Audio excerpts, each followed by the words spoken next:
This program features live coverage of an African safari and may include animal kills and carcasses. Viewer discretion is advised. Good afternoon once again. Welcome live to Djuma Private Game Reserve in the Sabi Sands, where we found ourselves a beautiful Marula tree in full leaf, a beautiful specimen, standing tall and proud, a habitat tree with enormous potential for shade. And we've managed to find ourselves a little bit of shade as well because it's rather hot this afternoon. What we're going to be doing is a little bit of a bumble, see if we can find any birds. The birds are very quiet so far because it's a little bit warm. We're just going to be moving around, seeing if we can find what's going on in and around the watering holes. And I'm not alone out here this afternoon. Tristan is going to be seeing if he can find some elephants. Eric in Ngala is going to be doing waterhole searches. Moritz is in Tswalu and is going to be following up on a cheetah coalition from this morning. And then we have Taylor in Prrivate. And we are welcoming you on board your live African safari.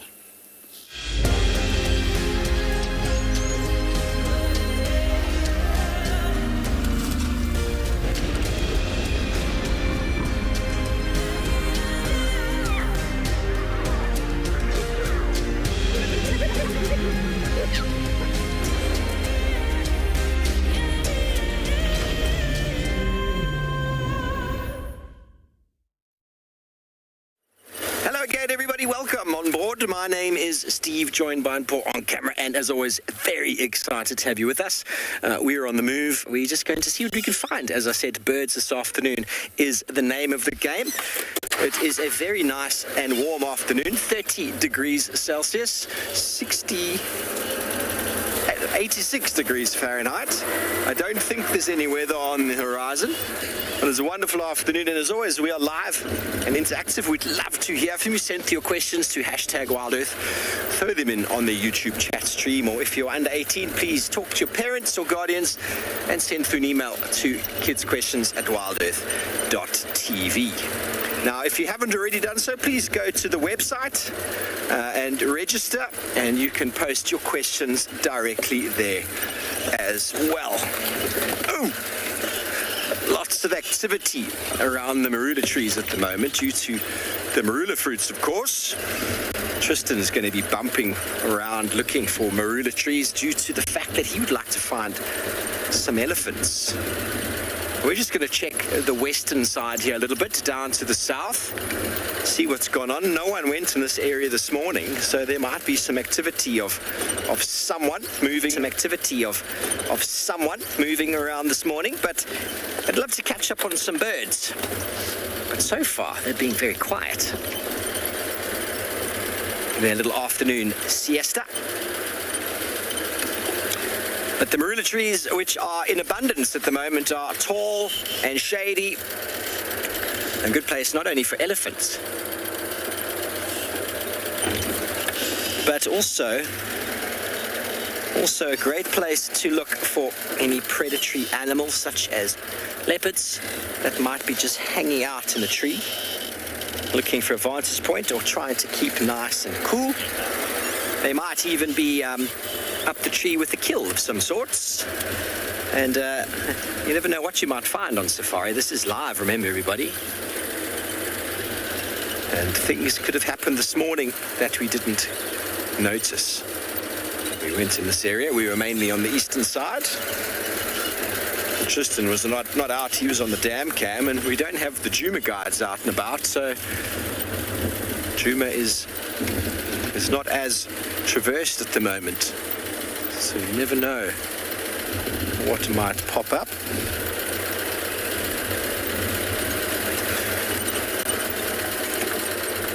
Often what happens with these slow starts is that it explodes with action and activity. Let's just show them a nice view of the distance. Let's have a look at the view over there, shall we? David, what animals like to hang out in the heat? Well, we certainly do. We like to go out and game drive. It's maybe a little bit early for most people to come out. Many game drives will be leaving in about half an hour or so, or as the comfort allows. But animals that do like it out in the heat, elephants will move out in the heat, but then they definitely move from water to water. But to be honest, most animals are avoiding the sunshine. It costs a lot of energy to move in the heat. And so all of those trees, all of the green you can see in the distance, anywhere could potentially have animals hiding underneath it, just keeping out of the shade. Giraffe and zebra seem to be two animals that don't seem to be affected too much by the temperature, and they'll be moving around. But they don't have the rumination, or should I say the zebra doesn't ruminate, so they're feeding all the time. But giraffe are very well adapted to the heat, so you might find them moving around. Lots of herbivore animals will move around in warmer periods due to the fact that predators are less active. But for the most part, this is generally a pretty slow time of day. Insects are still out and about. Some birds might be active, but if anything, they could just be preening, they could be drinking, and they could also be just hanging out in the shade after having a little bath.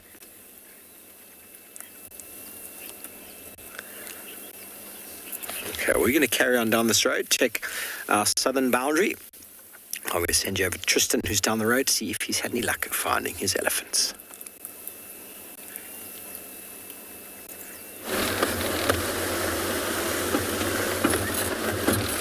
Well, good luck, Steve. Hopefully you'll find what you are looking for this afternoon. We're also just bumbling close to the Mulawati at the moment, looking for, well, what Steve was talking about, Ellie's coming out in the beautiful, glorious sunshine that we have this afternoon. My name is Tristan. On camera, I've got Marcel this afternoon. It's nice. Afternoon, we're going to try and see while it's hot to find see if we can find some ellies. I'm hoping that we'll find a herd somewhere and can just spend a bit of time with them, and then when it gets a little bit cooler, try and start looking for any signs of any of the predators, whether that be lion, leopard, hyena, wild dog, whatever it may be. We'll go and kind of scratch around. But this morning seemed to be quite quiet. I was out for a little bit this morning, and not much was happening. There was tracks for what we think was Tingana or male leopard, but that's about it. There was also lions on Chitwa, but it sounds like those lions went into vessels, unfortunately. So I don't think they're going to be an option for this afternoon either. So we'll just see. It's good weather, so after the rains that we've had, often you find a number of the cats will start coming out to go and remark territories. Their scent marks have been washed away by the rain, so they start to kind of move around. Now, sorry, Rosalind, I didn't get exactly what you were asking about Marula trees. Did you get that, Marcel? How big are Marula trees? Oh, it really depends on the area and how much exposure they get to tree predators in the form of things like elephants and the likes. But most Marula trees that we see in this area, I had a bug that's flying in my eye. There's some on my right-hand side here. The light is pretty harsh, but they will be, most of the trees on my right are probably about, what do you reckon, 20 feet, Marcel? 25 feet tall? Somewhere 10 meters, 10, 15 meters, I would reckon. That's about the height of a Marula tree. They can sometimes get these beautiful big crowns that probably span a very similar wide as well.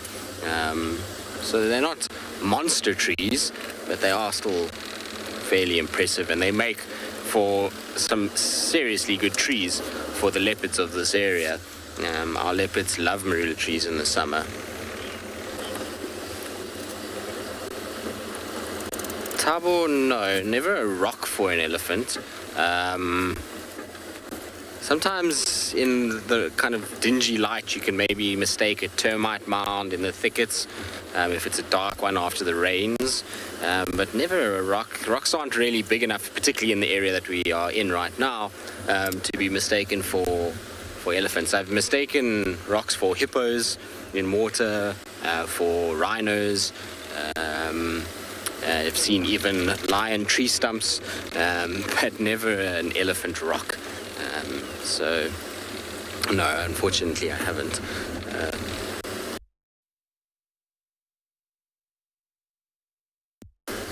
Like I say, Ellie's pretty easy out here because we don't have many rocks at all. So when you see a big, large, uniform grey blob and movement of ears, then you know straight away it's not a rock. Well, in fact, you know straight away that it's an elephant. Sorry, doves. Disturbed your day. This grass is just getting ridiculous. It feels like it's just growing every time kind of go out and drive. We're driving past some guinea grass just now, and the grass must have been close to about 4 to 5 feet tall. And in fact, I think if we put James Hendry through that grass, we might lose him, which would be very, very sad. We wouldn't want to lose James. So we'll stop him from walking through that one section of grass. There's some white-faced whistling ducks that are taking it easy on the edge of Twin Dams. Just wanted to get out my bino. It's always good when you're at a waterhole just to get out your binoculars and have a little scan in all the little grassy areas around the edge of the dam, because sometimes you can pick up some cool little things moving about. So far I've found 2 blacksmith lapwings and 2 3-banded plovers that are also on the banks, just like the white-faced ducks that are sitting there. Those white-faced ducks are clever though, they've got a bit of shade.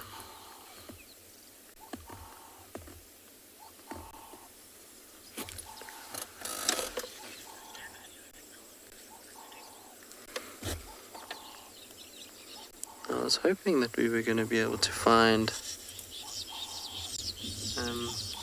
some monitor lizards as well, but no sun. Zani, no, it's not true. For the people who made the video or started the rumor that elephants get drunk off marulas, I really wish they had never done it, because it's a question we get regularly and it's completely false. It would take millions of marulas to be chucked into an elephant's mouth, and then they would have to be held there for an abnormal amount of time for there to be any effect on their bloodstream. They have 350 liters of blood, and so the marulas, when they go in, are popping out of an elephant's rear end in about 4 to 6 hours, which means that it has 0 time to ferment properly. And yes, there are fermented ones on the ground, but ellies don't eat those ones. When they go past a certain point, the ellies aren't, they don't like them. When they start to go brown and kind of fermented and rotten, they're not really interested. Also, remember, when things are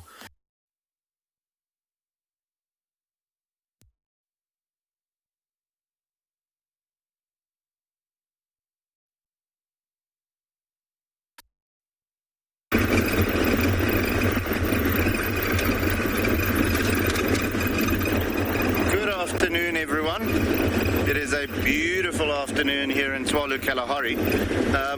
We wanted to go and have a look at what the cheetahs are doing, but didn't manage to relocate on them. From the get-go, we said, okay, we're not going to spend too much time. If we find them, we find them. If not, we're going to come to the dogs. By the way, guys, my name is Moritz. Behind the camera, we've got Craig. So yeah, the main plan for the afternoon was always to go for the wild dogs. However, we did say that we wanted to go and have a look and see if we can possibly find the cheetahs, because they were looking to hunt this morning and so on. But we had a little bit of rain coming through during the day, so with that being the case, the tracks were completely washed away, and they were not in the same spot as where we had them this morning. So with that being the case, we're heading to where we think the dogs might be, to see if they don't want to maybe show us some hunting activity or some playing or moving around.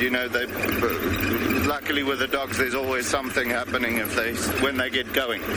So yeah, that is where we're heading now. It is unfortunate that we couldn't see the cheetahs, because I do think they might have given us some good action. There's a northern black coron flying up now there. He's about to, he is doing his territorial display now. Let me switch off and see if we can hear him. There's actually 2 of them doing it at the same time. The one is just going down. Have a look at how he puts out his landing gear and then I don't know if he's behind the tree now, unfortunately. Sorry guys, I stopped like an idiot. But you never know where they're going to go down, though.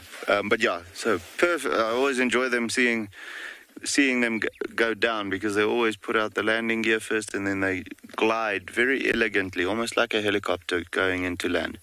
Quite a vocal little bird.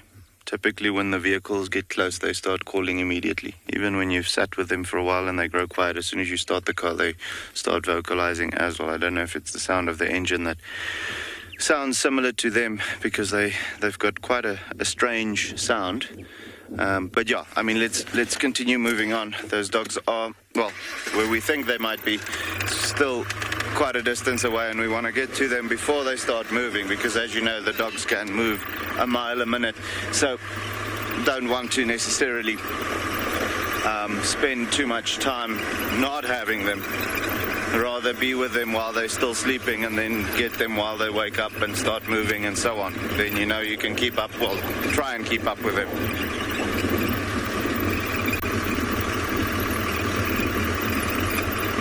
Sansa, so we don't necessarily know where the animal species are located, but we do know, you know, from the game drive vehicles going out and seeing certain animals in certain areas, and say, you know, like the cheetahs this morning, if there's someone that wants to go and follow up on them, I at least know where they were this morning, and I can give them an update as to where to start looking, at least. You know, following up on tracks or checking in the general direction which they were traveling or so on. So with things like the lions also, if we had lions this morning, or if someone else found the lions and we are going to look for them, and they said, yeah, well, we saw them there and they're moving in a northerly direction, we know to start checking north of that area. So we don't necessarily have a GPS location on each of the animals. Some of the endangered species, like the wild dogs, are collared, but that's more for the conservation team to keep track on them. So we don't necessarily have locations, and it also only updates once a day, so they can move. Let's say the signal goes out this morning. By the time that they go static, the signal or the pin which was given and where they are going down might be 10 kilometers away from one another. But yeah, guys, we're going to continue moving towards where we want to start looking for the dogs. For the meantime, we're going to send you over to Taylor, okay?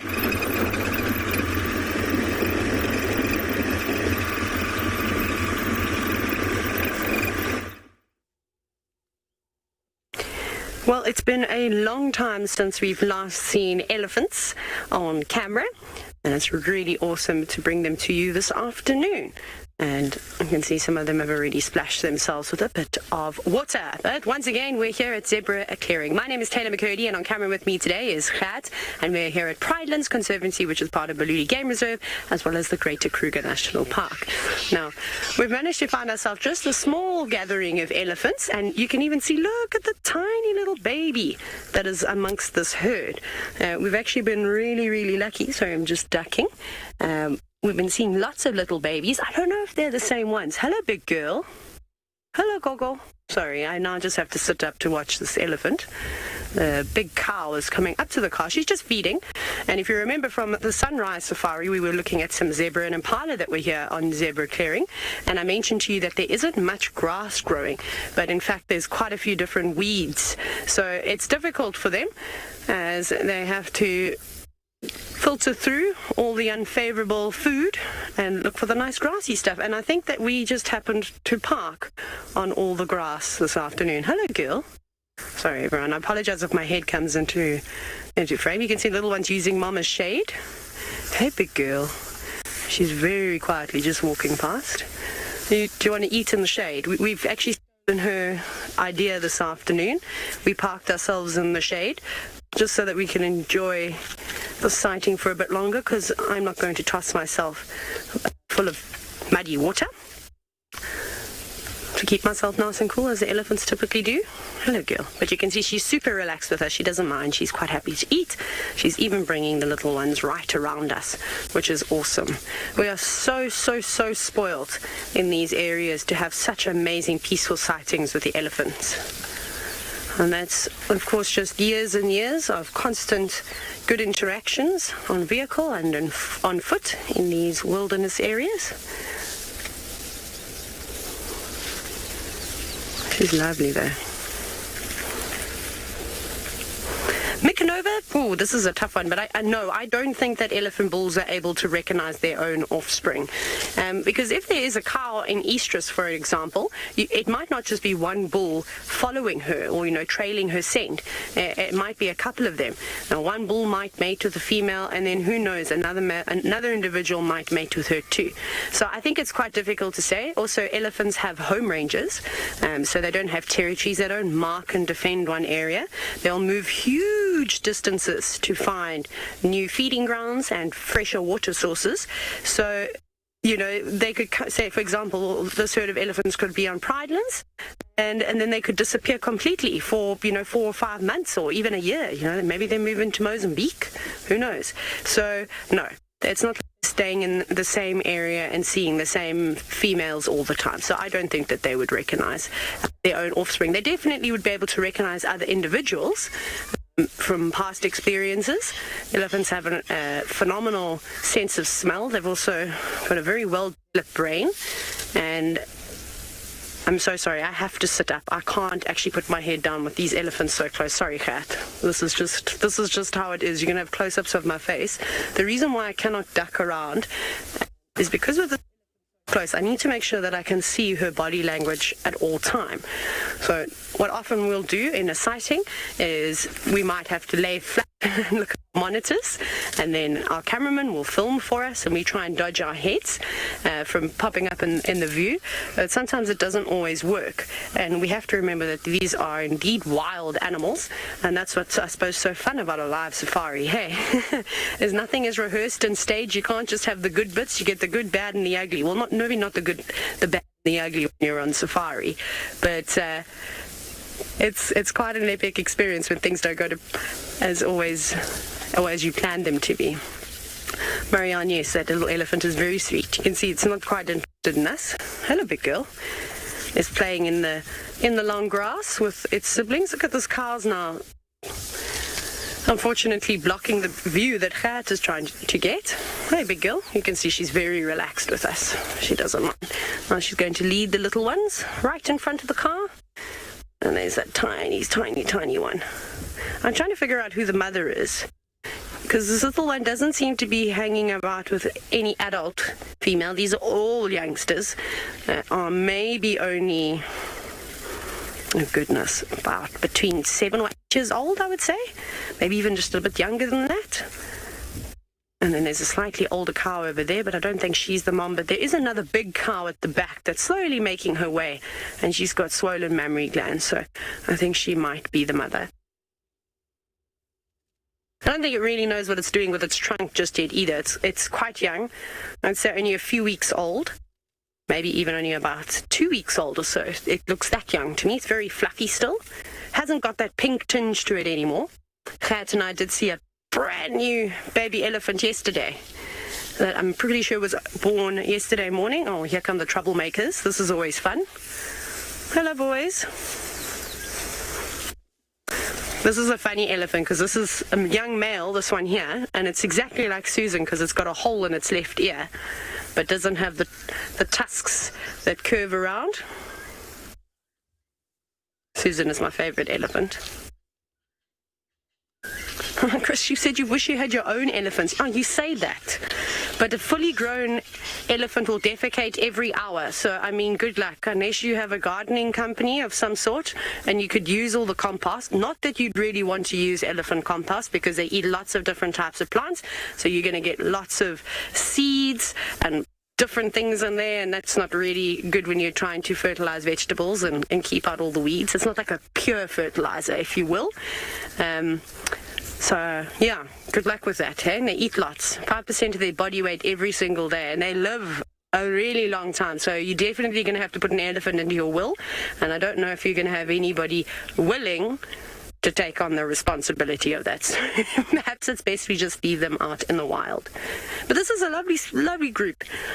2 adult females, all of their offspring. which is awesome. Maybe some younger bulls that have come from somewhere else. Maybe they've just broken away from a bigger herd because of that young one. They're not able to keep up. That sometimes will happen too. But this is awesome. I kid you not, these youngsters, as you can see, taking trunkful after trunkful of grass, are sitting a mere maybe 2 meters away from us. And they have quite happily moved into our space. We parked a distance away from them and they approached us, which is always awesome. We're sitting in a nice big open area, so we're not blocking them in any way. And they don't look stressed. They look fairly relaxed. Healthy, happy elephants. Right, but of course, as you know, it's not just us driving around here on Pridelands. Off you go back across to the Sabi Sand to get an update on what Steve is doing.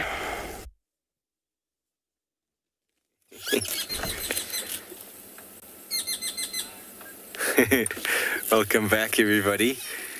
We've got a Kingfisher calling. Brown-hooded Kingfisher.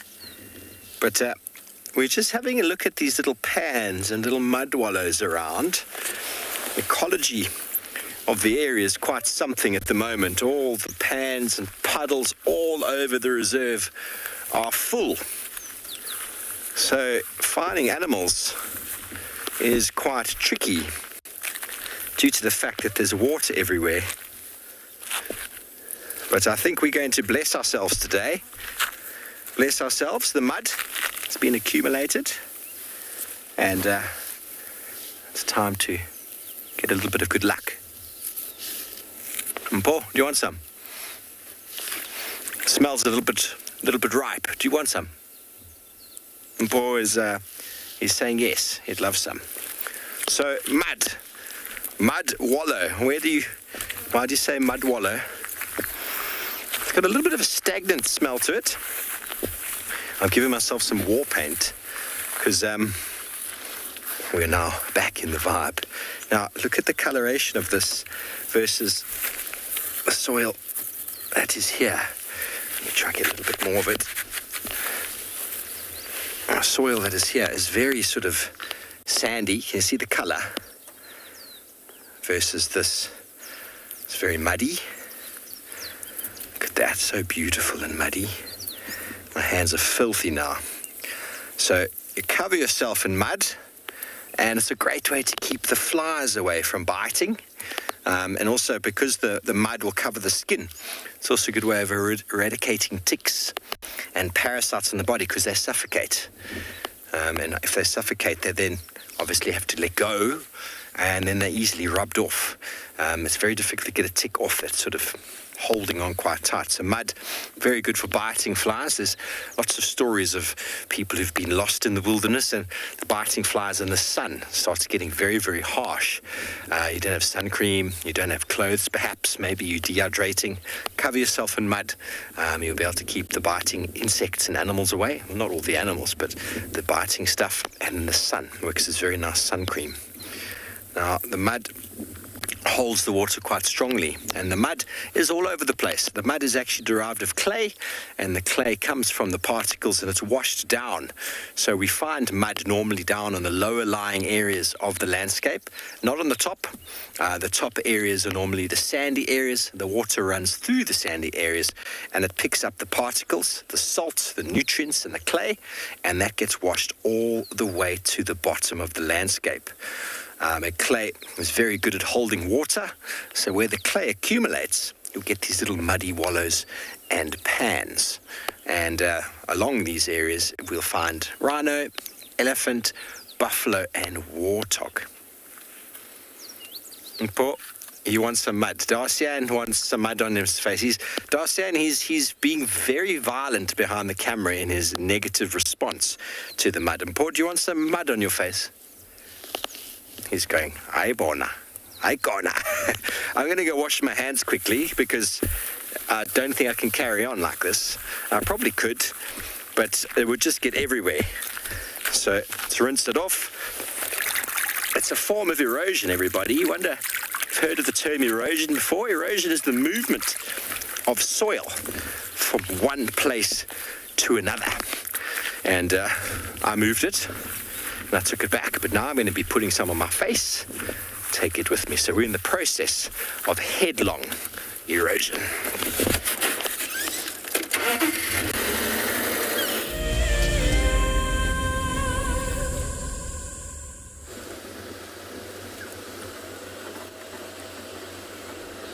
Well, it seems like Steve is unlocking his inner child and has resorted to playing in the mud, which I suppose is always a good thing.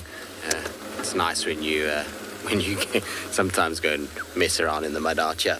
Talking about nice things, we actually took the maiden voyage in the Mulawati this afternoon just to check a little section of it, just to see if it is drivable. It's still a little bit damp, so we won't be doing it much, but it is possible if we don't get much more rain in the next couple of days, it all should be absolutely fine to start driving it properly again, which will be quite nice. But we've come to this little pan that is just off Mumba Loop. I'm surprised at how little we see at this pan. This pan, when Karula was around, Hosan and Shungile used to be here a lot, but since their kind of departure, I've seen Thandi move past it, but I haven't really seen any other animals actually utilize it at all. And it seems strange because it's tucked away, it's right on the edge of a drainage line, it's nice and thick around it. It just seems like a really good place for not only leopards, but for lions and buffalo and ellies as well. So I'm always surprised that we don't see more in this area. Amazing how full it is, though. I mean, this was dried up 2-3 months ago. You can see there's a few weavers that are ever present at the moment. They're all over the place. All right, well, we're going to carry on. We'll keep looking for our ellies. So far, we haven't had much luck, but I'm sure there'll be some somewhere in the area.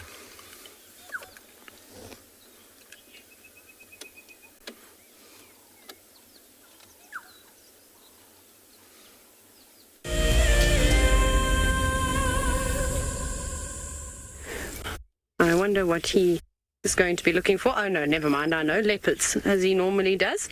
So we've just got the view of the back end of the elephants at the moment. I feel like there's a few of us that are quite predictable.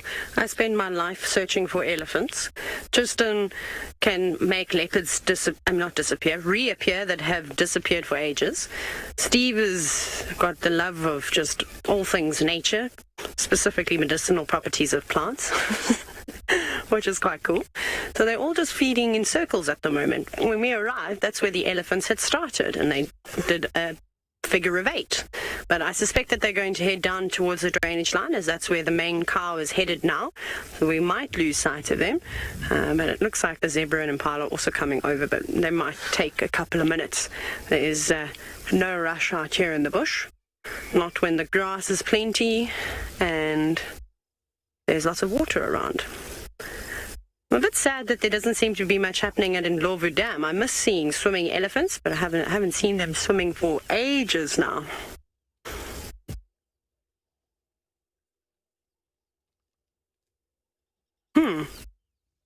Mrs. Jason, very interesting question from you. You've asked, what other animal can a baby elephant be confused with in size? A baby rhino, maybe? I don't know. Well, I'll tell you a funny story, Mrs. Jason. So sometimes what happens when you're out on safari, you'll have a big open plain and there'll be a number of different animals sort of feeding. And there's often white rhino, as we know they like to eat grass and they're bulk grazers, so they spend a lot of time in the open areas.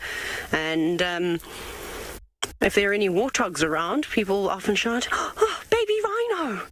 But of course, it's not a baby rhino, it's just a warthog. So you can get warthogs confused with baby rhinos, but I haven't heard of anybody confusing baby elephants.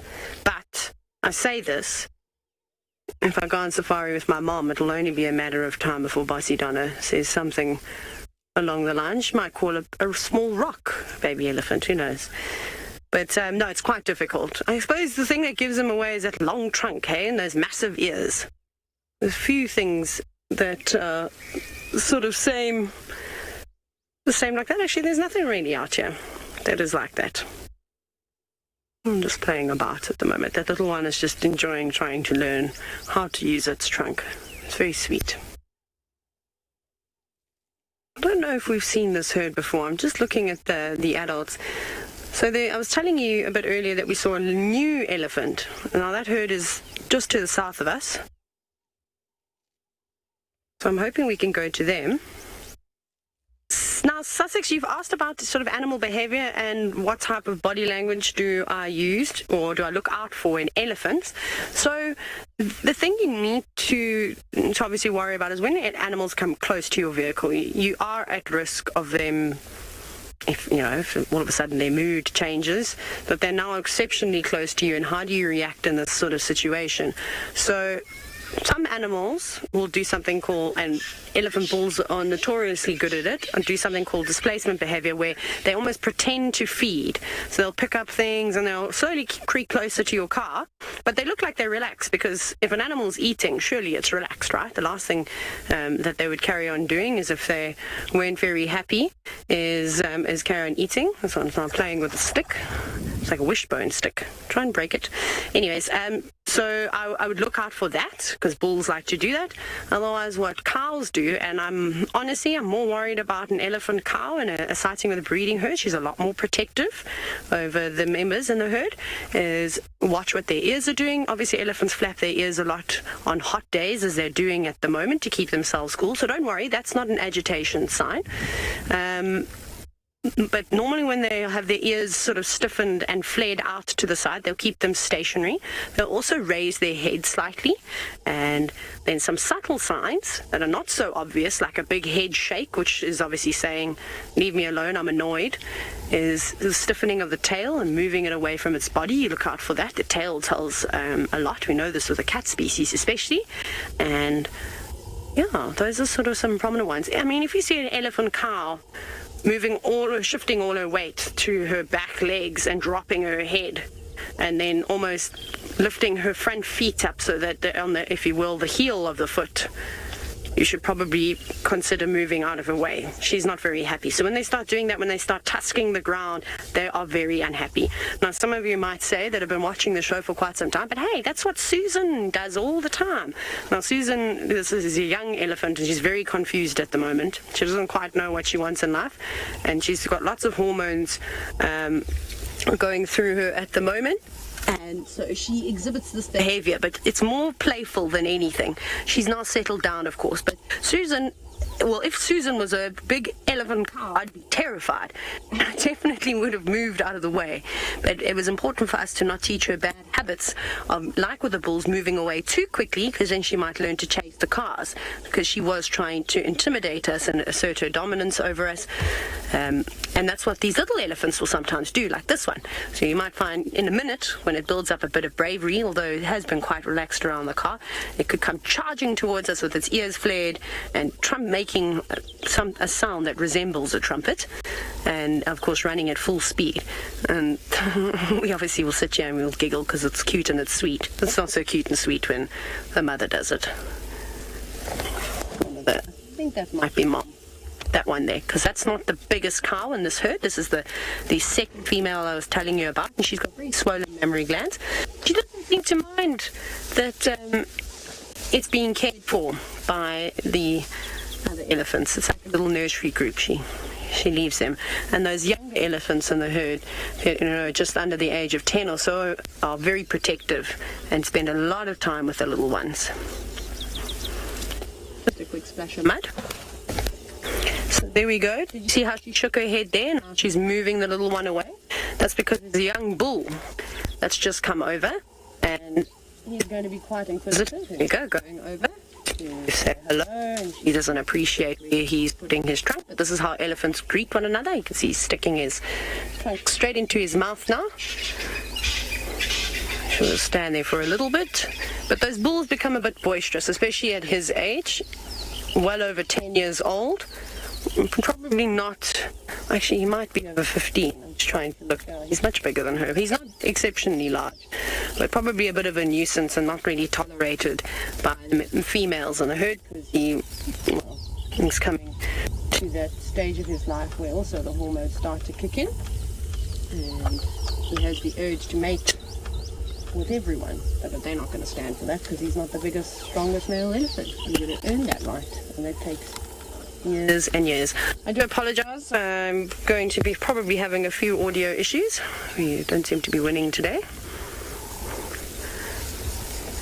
But you can see he's a completely different color. So he's had a bath somewhere else where the soil type is slightly different. Wonderful. We're going to maybe follow these elephants and see where they go. Off you go to somewhere else. I didn't quite hear where, but I'm sure it'll be wonderful.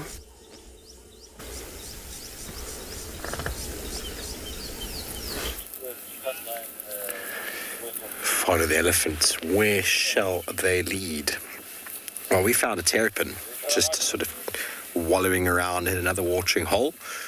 We pulled over onto the side of the road. This is quite a nice little watering hole that used to be the spa for the hyena den. We found a hyena den just around the corner here. Well, Hukumuri found it for us when, what was her name? Corky was still the matriarch. We'd often come to this hyena den. This was, I thought, was their summer residence. And we'd often find one or two of the hyenas emerged or submerged in this little wallow, keeping themselves nice and cool. Let's quickly send you over to Tswalu.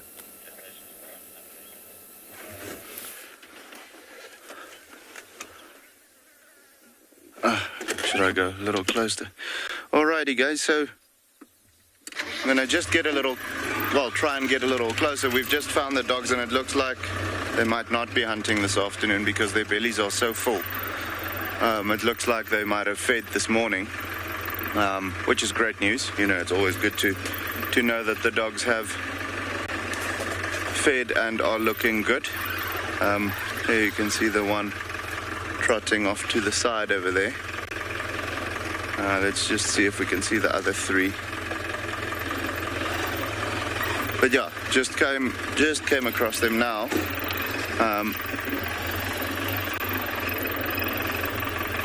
And very happy. We were wondering whether they fed in the last day or so, because we've seen quite a bit of movement, you know, from sighting to sighting as to where they were heading. So definitely a lot of activity from their side, which typically means that they're either exploring, you know, looking for possibly a den site. You know, it is getting to that point where it's almost March, so that's when they normally mate with each other, and so they might just be looking around to see if they can't establish where to make the den site in June, July, when they are due to start having their pups. But yeah, very happy that they're looking nice and round at the moment. Let's just see.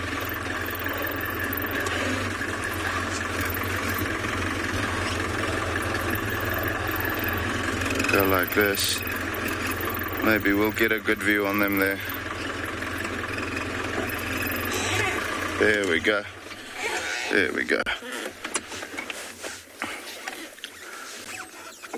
So yeah, funny enough, these dogs are, yeah, guys, I'm also very happy to see the dogs. I'm always happy to see dogs, you know, they're such an exciting sighting and they're just so beautiful. All of those different colors on the same body. It's incredible. But they seem to be, these dogs, this particular pack seems to like the southern section of the reserve, southern and southwestern section. Which make life a little bit more difficult for us, you know, just because it is quite a drive to get down here. And then you still need to start looking for them. We were quite lucky now.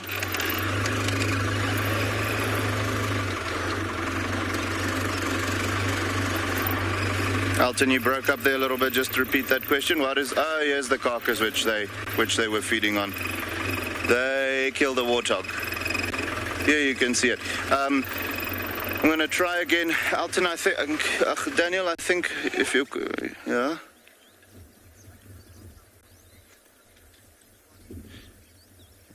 Daniel, so okay, yeah, sorry, we had a bit of a break-up in comms just now. We're quite far away, so the signal is not always that great. wildlife population at this point, we've got this pack and then the natal pack that they were born in. However, ideally we would like only one pack of wild dogs in Tswalu, just because they have quite a big impact on the reserve. So with them hunting so prolifically, so with that being the case, we'll have to see hopefully they'll rejoin again, these guys. But yeah, so we're going to continue following them. I'm very happy to see that they've fed on a warthog. That's the perfect sized animal for them to be feeding on. But let's see what the dogs are doing. I don't think this warthog is going to do too much anymore. So let's see. They've properly finished it though. Let's go find these dogs again. All right, guys. So yeah, we're going to try and. These dogs have moved off now, and let's just try and find them again. While we do that, we're going to send you over to Steve, which is at a waterhole at the moment, okay? Welcome back to the Royal Spa, where Terrapin's loving life, always camera shy. Now, the reason why I've pulled over to have a look at this little pan is I had a lesser moorhen here last year. Lesser moorhen is one of those very special birds that you don't always get to see. And if we just have a look at the edge of this little mud wallow pan, you'll notice what we would term rank vegetation, sort of long vegetation on the side of water. Corn crakes themselves, moorhens. That's the sort of vegetation that they like to hang out in. So snipes. Quite a camouflaged, well-concealed sort of area. And we had a lesser moorhen, which we didn't get on camera, and I came back quite a few times to try and show you. I believe one's been seen again recently. So I'm going to do my best to try and get that on camera for all of you, but so far no one's snuck out. The other reason is that quite often these little mud wallows are a good place to get little birds coming down to drink, but it seems as if no one's that interested today.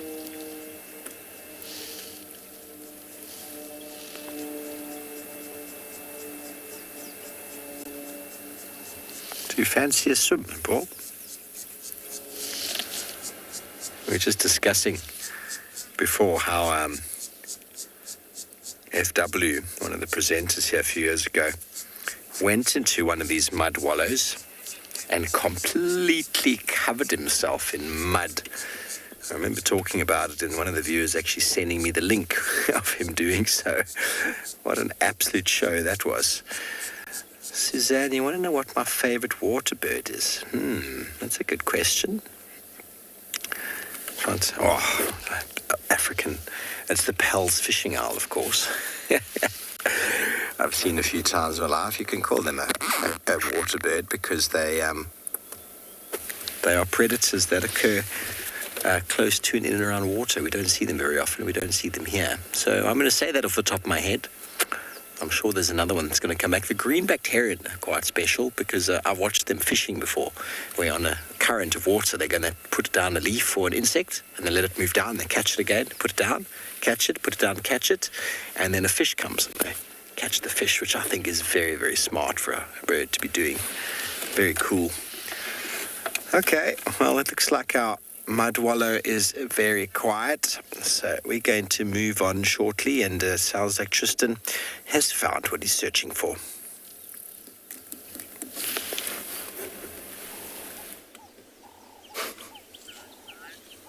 Well, we did have an elephant. I'm afraid it's now disappearing into the thickets. It was having a nice little drink at Quarry Pan, but is now moving off. I'll try to see if we can get some semblance of a view. It's fairly dense where we are, so it's not really easy, and it's quite a young bull who's, I think he's going to be a little bit shy of the vehicle.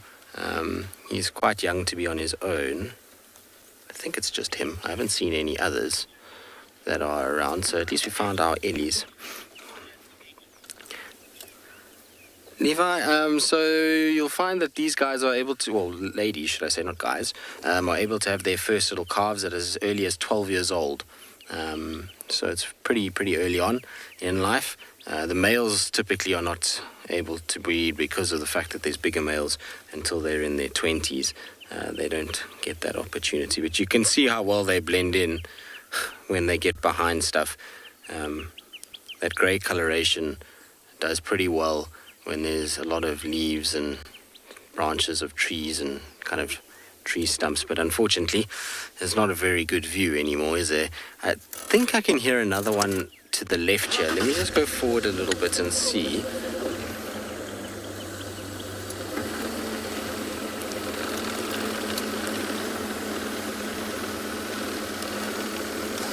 Yes. Now, you are way too small to start your nonsense with me. Now what?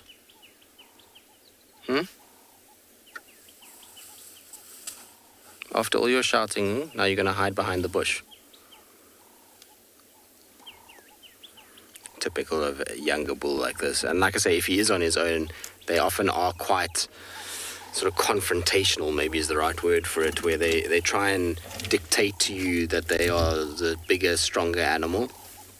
And when you stand your ground like this, they then get a little bit confused and don't know what to do. And that's why he's kind of turned his head behind this wattle, is in order to just kind of watch us from behind there and then reassess what he's wanting to do.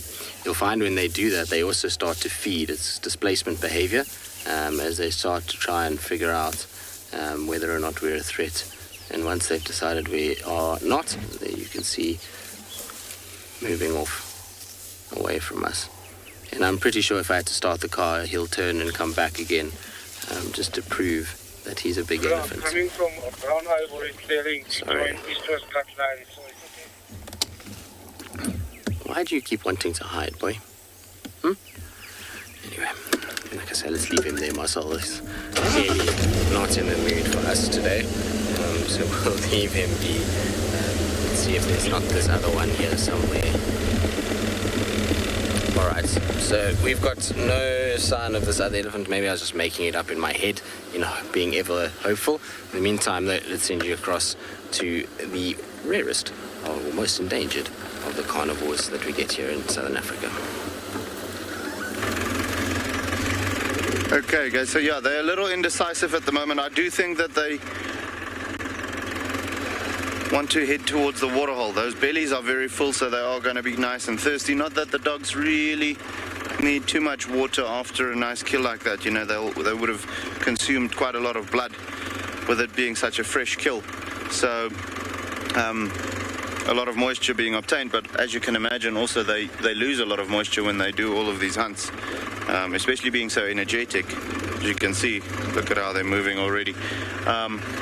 So with that being the case, they do occasionally, well, not so long apart, would want to go to the waterhole. They're heading straight in that direction now, so I do think that's what they are looking to go for. Even if it's just to cool down, the dogs, they are typical dogs, so they love the water. And with that being the case, you'll find them taking a swim every now and again as well. We'll just have to see what their plans are. They've definitely got a set route now, and as you can see, the waterhole is going to be just here in front of us.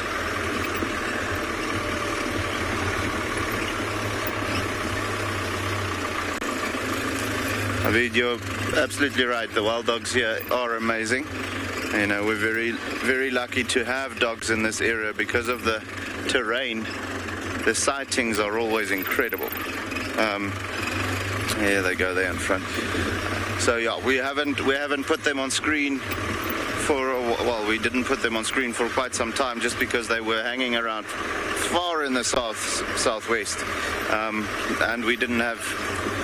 Well, that was just too far for the radio tower to pick up on our signal. So luckily they've ventured up now a bit more to the northern or the central part of the reserve, where we can broadcast with you guys. So yeah, exceptional to have these dogs. I love a good wild dog sighting, and I'm so happy that they made a kill. It's incredible. We're hoping that there will be pups again soon as well. Yeah, there they see how they're lying down in the water now. Definitely a good idea to have a swim at the moment.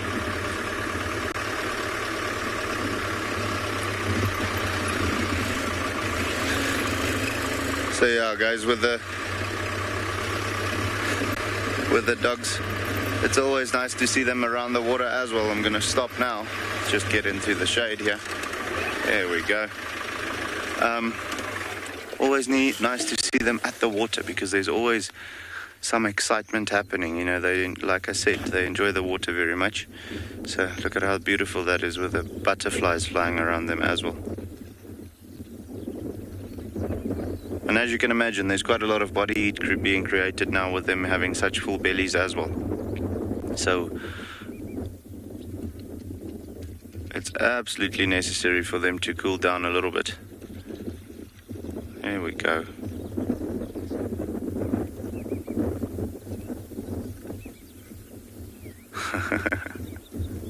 There might be a little bit of playing starting to happen now as well. You know, with them cooling down and feeling in a good mood, especially having full bellies, they're going to be full of energy. That's the one thing that you will never be short of with the wild dogs, is energy.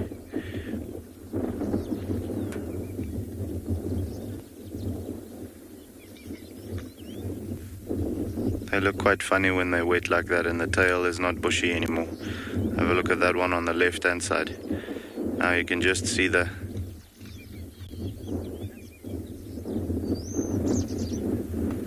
beach bunny. Yeah, it's a special sighting to see them in the water. Like I said, the dogs, they love the water just like hyenas. Okay, hyenas are not dogs, but same behavior most of the time. And they will, whenever they get the chance to, they'll, on a warm day, take a dip in the pool. Just to cool down a little bit, or even just to play, you know.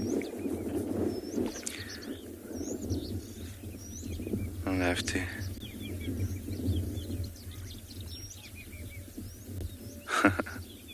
Yeah, it's amazing to have these dogs. I just love them. So guys, yeah, just so that you can also see that one that's walking now in the middle of the dam, the one swishing her tail, that's the alpha female. So we're hoping that very soon she's going to go into full estrus and then mate with one of the males, well, with the alpha male, and then Tswalu will have little wild dog puppies. As soon as they've got a den site established, then they will become a little bit more static as well, because obviously they need to go back to the den to feed the pups, or initially to feed the alpha female, you know, so that she can continue producing milk. And then after that, they'll come back to the den to feed the pups.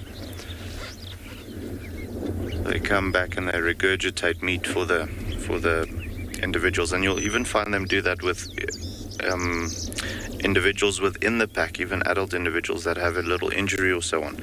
You know, when they're not up to 100%, you'll find that they, after hunting, if that dog can't keep up with the rest of the pack, they'll find him again and regurgitate some meat for him so that he can regain his strengths.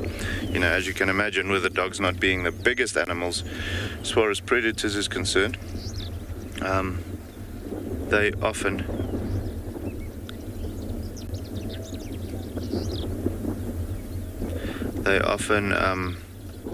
need as many individuals in the pack as they can. Vita, yes, that one dog, all the dogs actually have collars on them.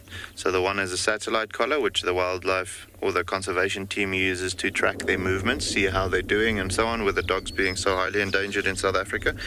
And then should the air time on that collar, because it also only has a certain lifespan, but should that run out, the other dogs have got a telemetry collar on them. So if we do need to, and the satellite collar is not functional anymore, and we need to track to see where they are, we can use that little antenna-like thing that beeps when you get closer to be able to track them down, to maybe replace the collar, or just to see where they're going or how they're doing or so on.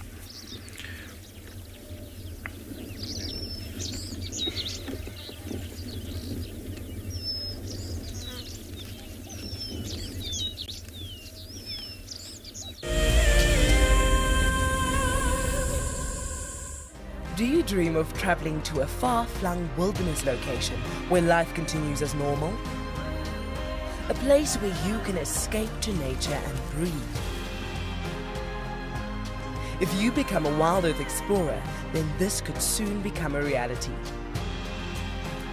Subscribe today and stand a chance to win regular travel prizes. WildEarth Explorers, it's in your nature. For the month of January 2021, we are offering a chance to win a unique WildEarth expedition to the magnificent Tswalu Kalahari. From the ancient quartzites Koranenberg Mountains to the southern Kalahari's red sand dunes, Tswalu offers what travelers crave most: space and time. The winner will explore this landscape in a vehicle, on foot, or on horseback, with a chance to go behind the scenes with WildEarth and of course meet the meerkats. The prize includes a 3-night stay for you and a friend at the luxury Motse Lodge, including flights from either Johannesburg or Cape Town. Open to all WildEarth explorers who have signed up before the end of January 2021. Terms and conditions apply.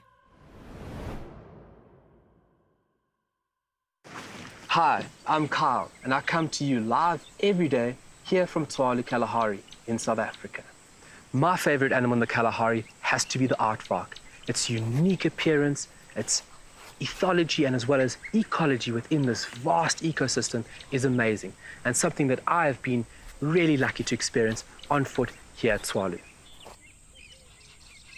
Catch up with the guides daily here on WildEarth.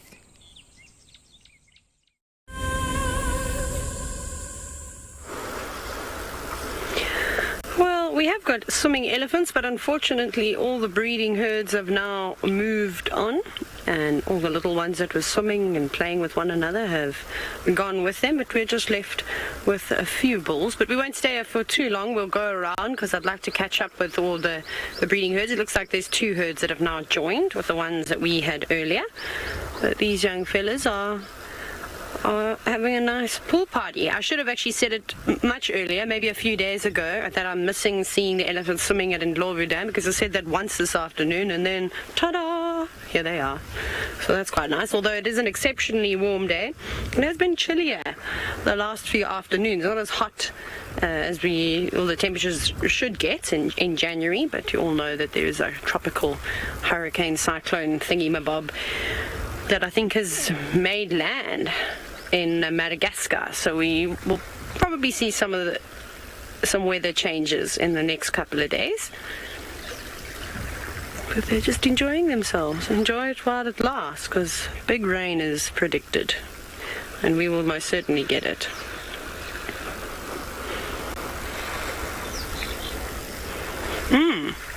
Fred, this is a really good question. I don't actually think anyone has ever asked this before. Well, not to me. You've asked, is the elephant's ear hole in front or behind the ear? So it's going to be difficult to see now because we've got elephants moving around, but we'll use these 2 as an example. So you can't really see it. If it puts its ear flat, it's a tiny little groove. There we go. Can you see where that big shadow is being casted in the middle of its head? Basically, inside that, so if you move towards the left, towards its eye, where the shadow sort of starts, that's where the little ear opening is. But you would think that it was maybe behind the ear flap. So it is exposed. although obviously there's a canal similar to ours. I mean, an elephant's ear is almost like ours if you not really, but you get what I'm trying to say. Obviously their lobes are much thinner and more sort of stretched out. They don't have as much cartilage in their ears. There's just that thin rim of cartilage that runs on the sort of top piece and then tapers down. And then it's completely flat. And look, there's more elephants coming over the top of the hill. Who have we got? Do we have breeding herd, or are they the bulls? No, just looks like a couple of bulls. That's very steep. You're not going to be able to go down here. Now, with all the rain that we've had in the Ndlovu Dam, turning into Lake Ndlovu, because it's so filled with water at the moment, it's going to be difficult for the elephants to slide on down. But I can see, just off to the left where Gat is now, where that fallen tree is, it looks like the elephants have been using that. You can see the scuff marks from where they've slid on down, so it might be quite entertaining and worth a watch. Elephants are, of course, surprisingly good at navigating down steep slopes and up, or rather great inclines. But let's look at them. Let's see what they're going to do. Are they going to go down there? Nope. Opting for the easier option, the sort of more gentle slope. If I was that elephant, I'd go down onto my bottom and straight into the water.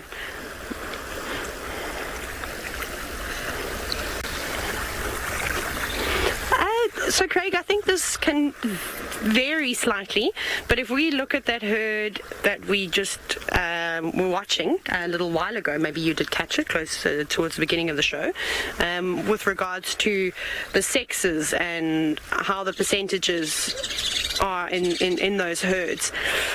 So there were 2 adult cows, that was it. There were 2 cows that were of breeding status. I mean, it was quite a small herd, but not all herds have to be, 20 members or so. I mean, there was maybe about 11, I think, in that herd. And then there was the little baby, which I didn't, unfortunately, or the little calf, I didn't sex it. I was too busy watching that other adult that was so close to me. But I would say it was at about 60-40 and 60% to bulls in that herd. So definitely a few more youngsters, because remember we had them all around the car. And normally the girls carry on and, stick with the females. Not all the time, but that's mostly what we see. And the young bulls sort of linger towards the back.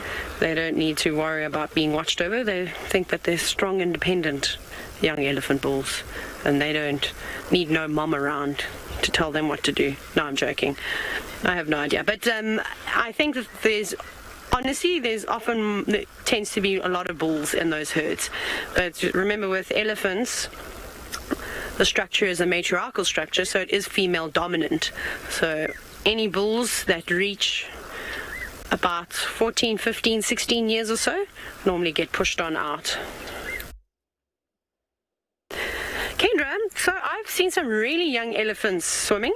I don't think there's a specific age as to when they swim, because what will happen is if they need to cross a channel or a river or something like that, and they have no sort of option and they have to do it, the adults will help the little ones cross those sections. So they'll wrap their trunks underneath their bellies and almost assist them. And the little one obviously knows to put its little trunk out of the water so it can breathe and act as a snorkel.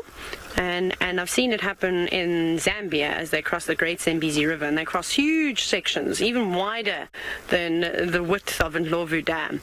So we watched a little elephant learning how to swim not too long ago. I say this, but it feels like just yesterday, but it was probably about 3 months ago, maybe 2 months ago, here at Ndlovu Dam, some youngsters, and they were trying to navigate the sort of deeper spots, and you could see that terrified.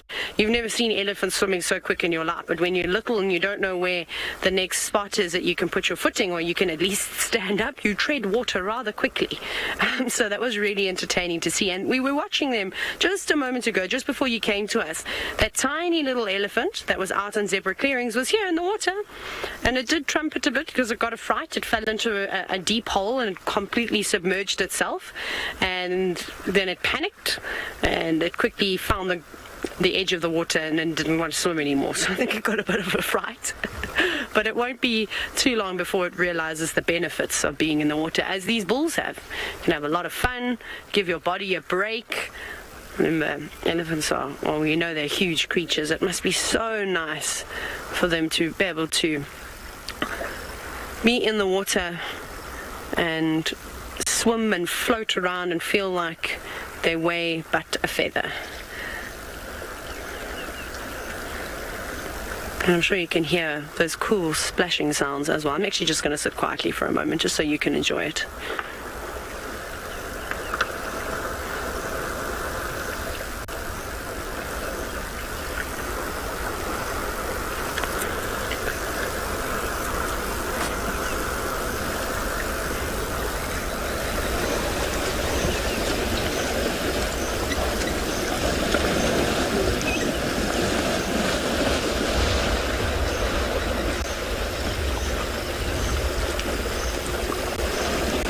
Honestly, this is what we do most of the time on safari, is we just sit quietly and watch and enjoy.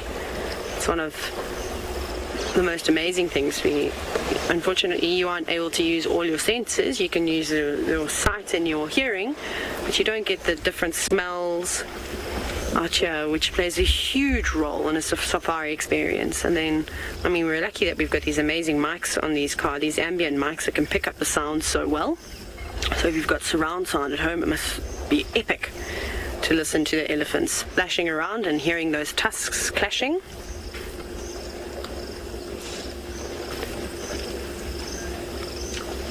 Poor Villa now, I wouldn't say elephants sort of float very well in deep water. I think they might sink, so they have to constantly keep treading water. They have to keep moving, so they are really good swimmers, but I've never seen an elephant like sort of floating. Sorry, I might have used the wrong word earlier when just describing the elephants, as they bob about in the water and, you know, sort of porpoise around and then leap into the air and fall flat on their sides. I mean, they obviously can't do that on land.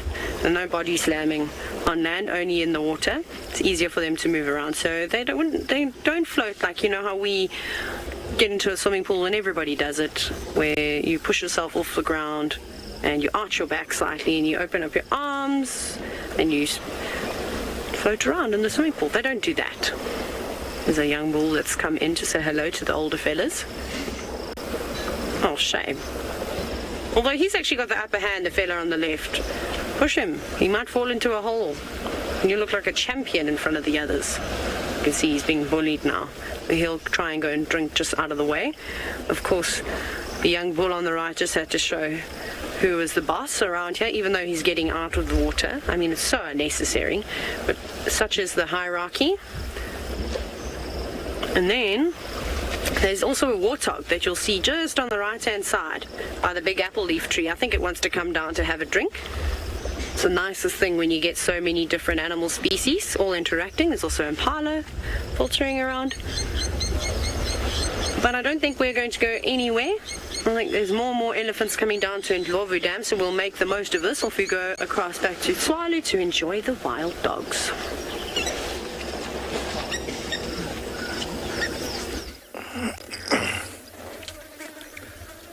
Okay guys, so yeah, they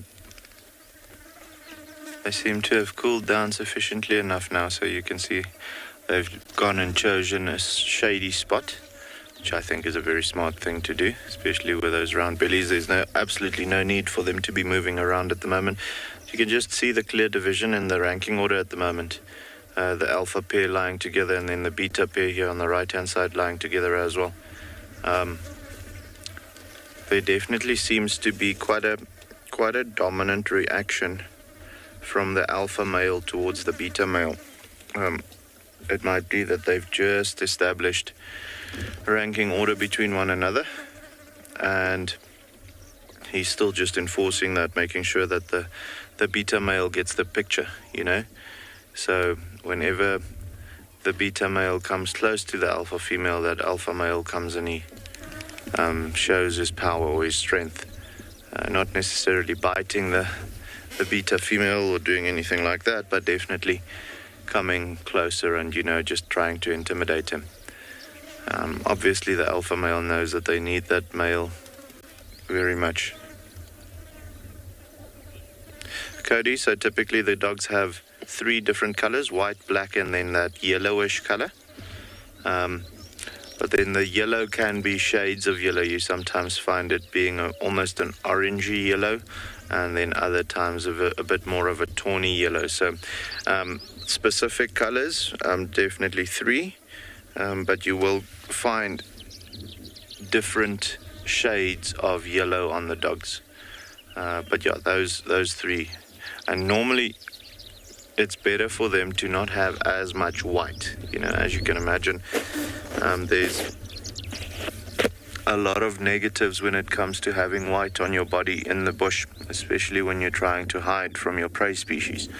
Having a flash of white or a blotch of white on your face or something like that will be quite obvious for something like an impala or anything that has relatively good color vision, or even if they don't have color vision, that white's going to register very quickly as a bright color in the bush, so they'll be spotted a little bit easier. So typically you'll find them having it on the tips of their tails, which is quite important because they use the tips of their tails to keep track of one another. We say it's their follow me sign. You'll find with lions, they've got the black tips on the tail. With leopards, they've got that white fluff underneath the tail. Kudus and those types of things, same thing, but they hide theirs.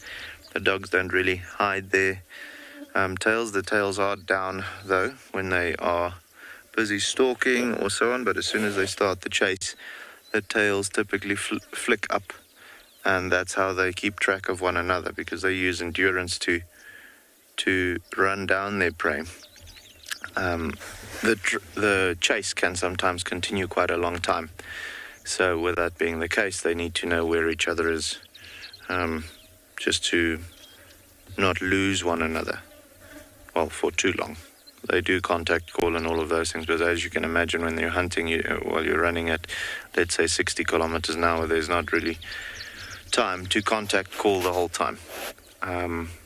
Or if you running at that pace, you can't necessarily take a breath of air to make a sound. So yeah, guys, while they're doing nothing, we're gonna send you over to Steve so long, okay?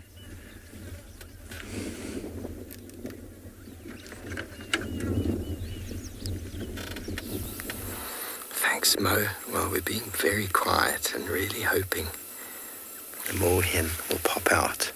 Also being very clever. We found some lovely shade here, and sitting in the shade waiting for the birds to arrive, we've set up a little bit of a tree, sort of understanding and description.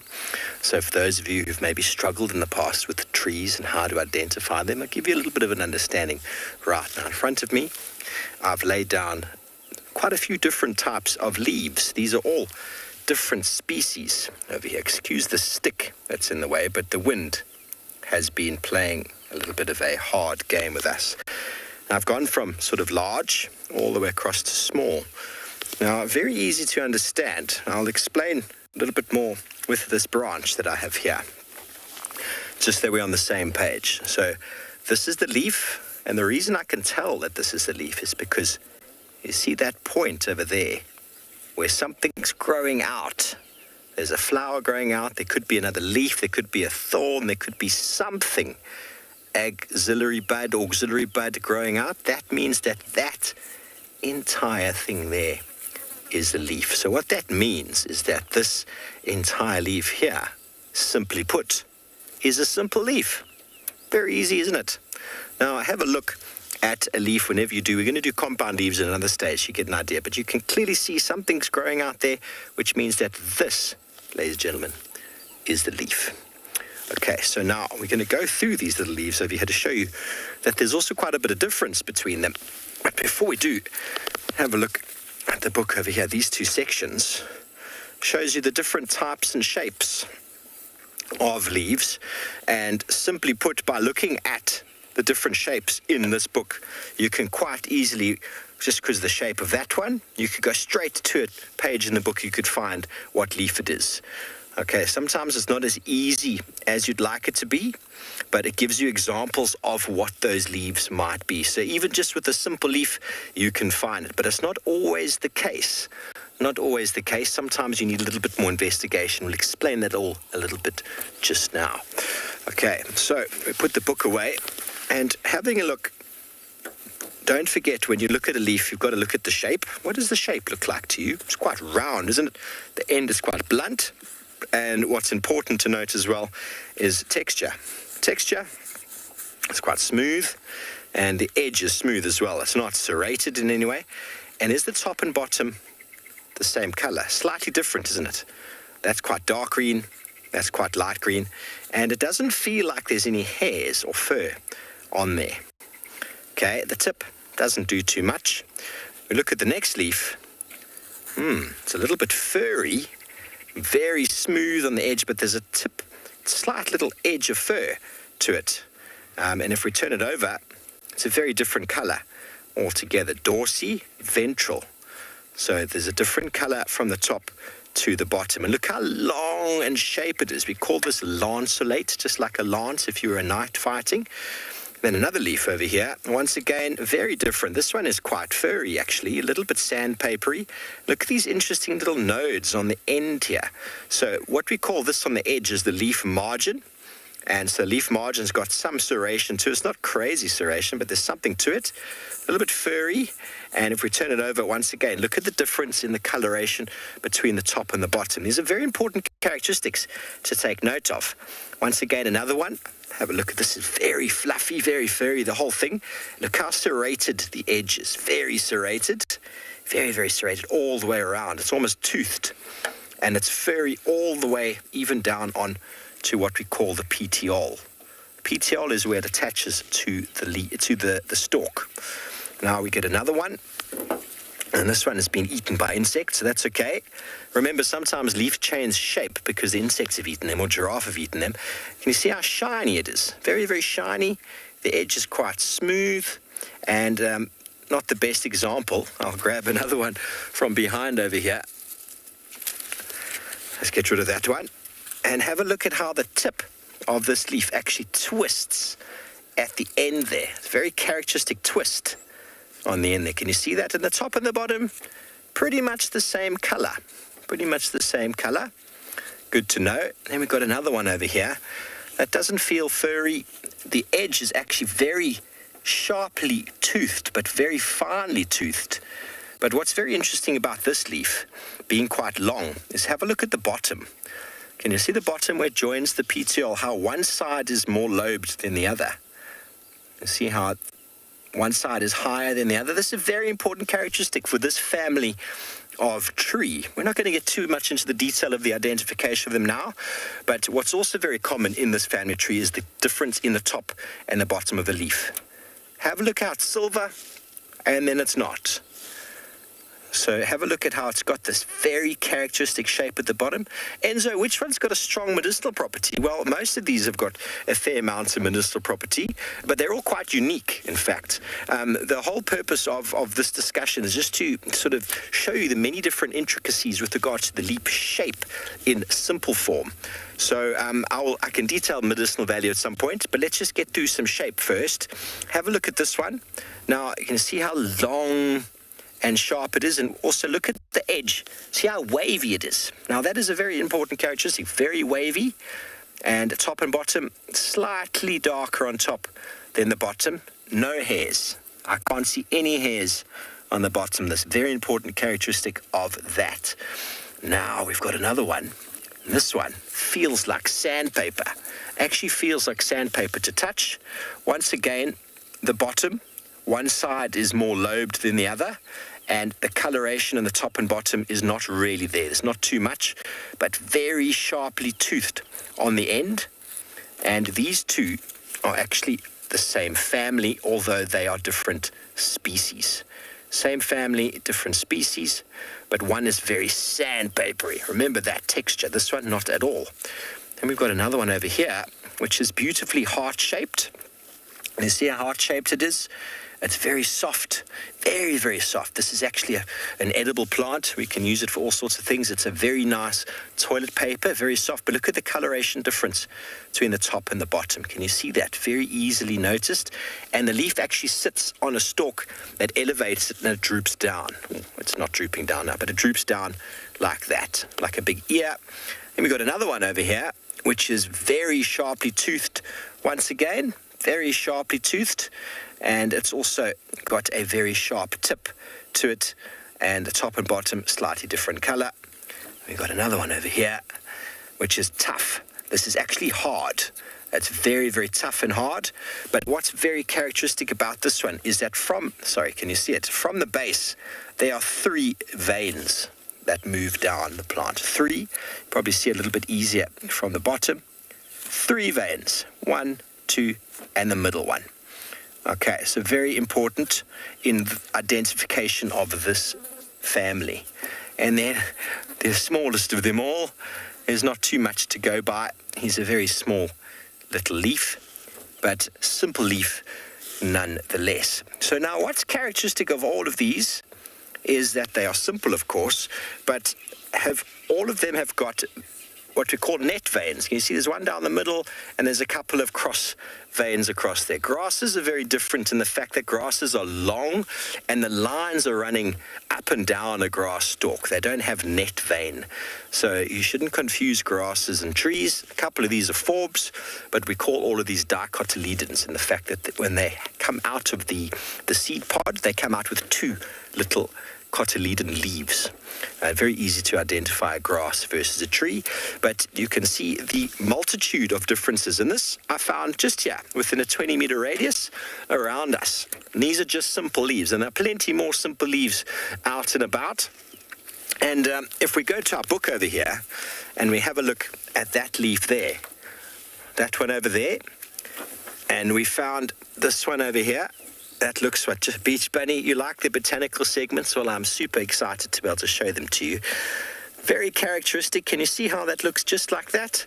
And it says page 162, the Tambuati. So it is a Tambuati, and that you'd identify just by looking at the leaf. So isn't that interesting? There's obviously many other characteristics that you could go for, many other characteristics that could help you find what's going on. But just through these examples, you're able to identify a number of trees quite easily. But don't forget, when you do get a sample of a tree, I would always prefer you to get a sample whereby you get more than one different leaf.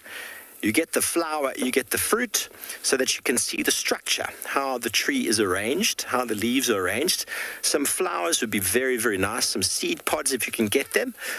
Take note of the bark and where it's growing, and if it is growing, how big is it? Is it very large? Is it very small? Is it a mushroom shape?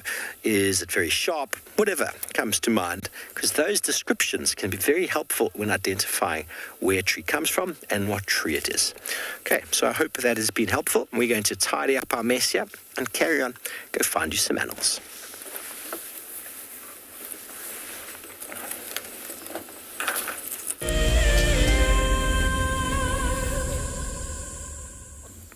Well, as you can see, we're sitting virtually on top of the world, if one would call it that, for Djuma standards. We're up on First Rock at the moment, and it's the most beautiful afternoon. There's a little herd of ellies that is down below. Well, not a little herd, it's a female with one tiny little baby. And it's just very peaceful up here, so I'm going to just sit and let you listen to the breeze blowing and the odd bird chirping, and you might even hear the ellies feeding a little bit too.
Really is the most beautiful spot for me on Torchwood, this particular area, or in fact actually on our whole traverse. I love First Rock.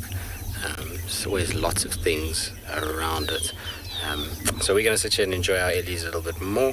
Hopefully they'll start to come out and maybe even up on top of the rocks a little bit later.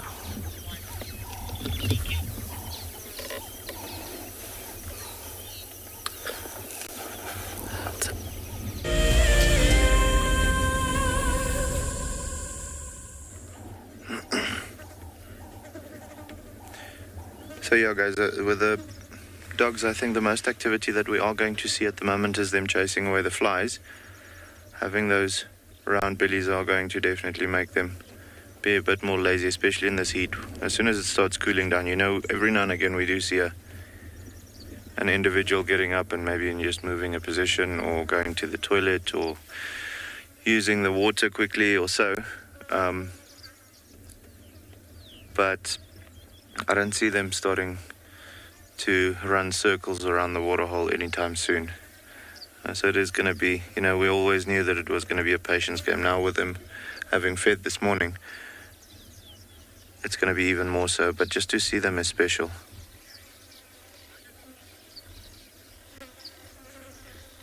Gary, so with the dogs, you've got the alpha and the alpha male and alpha female. They typically mate. It's very seldom that you find the beta female falling pregnant. Only on rare occasions. I've actually only ever seen it once, where both alpha and beta female had pups. But typically speaking, you find that they always have a cooperative breeding system. So you find that the alpha male and alpha female mates. The alpha female will have a litter about 75 days later, and then all of the dogs in the pack work together to help raise the little ones. So very much like the meerkats as well. They all work together to raise one lady's children. And in doing so, they just ensure the success rate of the pups being a little bit higher. The largest litter I've seen personally being born is about 18 pups. Well, not about, it was 18 pups. And of those 18, 11 of them made it to adulthood, which is quite a high success rate. More than 50% is always a win in the bush. Typically speaking, with the dogs being so small, unfortunately, there's a lot of things that can go for them. Rock pythons and, lions, hyenas, leopard, all of those things. Typically, you won't really see the leopards going for the dogs because with them being in a pack, they quite often chase the leopard up the tree rather than the other way around.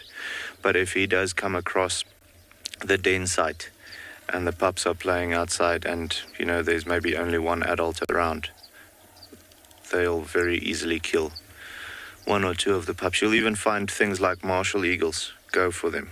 So very important to work as a team, when it comes to the dogs, to help raise the pups that are born and make sure that all of them are strong and healthy and doing well, which will just enhance all of their chances to at least have a chance to reach adulthood.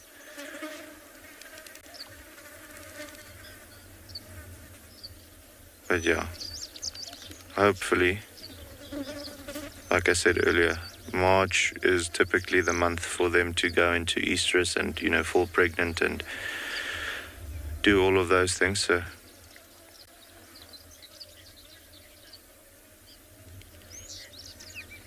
hey man, so the easiest way to see the difference between male and female is just by looking at the toolbox.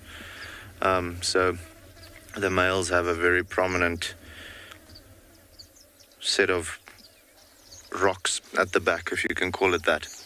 However, there is a little bit of a size difference typically. When they're young, it's not as easy, but yeah, when you look at the belly line also, you'll see something resembling a belly button.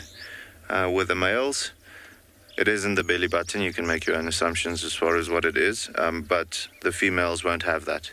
So yeah, also if you don't want to look at those things and you look at the weight distribution of the animals, typically, and this is throughout animals or mammals in the bush, you'll find that males are a little bit more stocky or a little bit more muscular in the chest and neck area, just because that's what they typically use for fighting.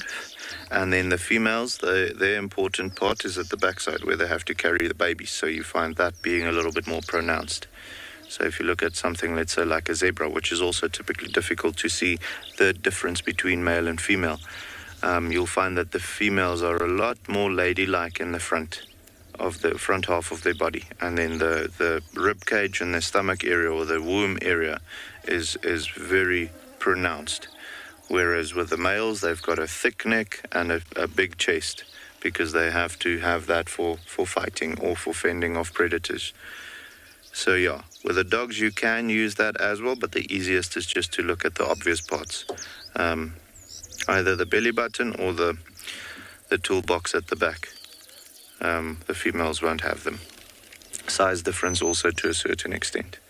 But as far as color goes or those types of things, you don't really get a difference. You'll find lighter and darker colored dogs with both male and female, and the other way.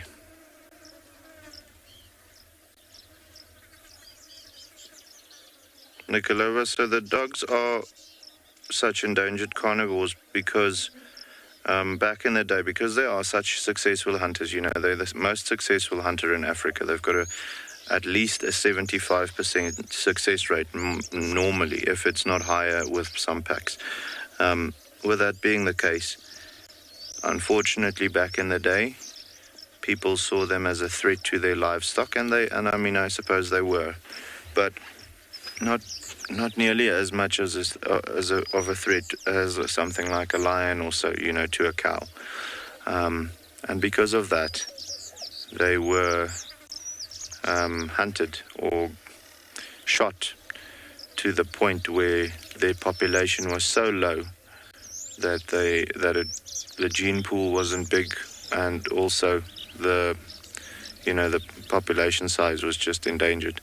As you can imagine, not only with the fact that there was a lot of people shooting them to get them out of the area of where their livestock was moving around, with them being so small, a lot of them in a year gets killed by other predators as well. They are also very much endangered with something like canine distemper, and then also rabies. So that also affects them very quickly and very badly, you know, fatally. So you'll lose, if it comes to canine distemper, you'll lose a pack within 24 hours if it becomes part of the pack system. But yeah, guys, we're going to stick with these dogs for a little bit more, see if they wake up. For the meantime, we're going to go over to Steve.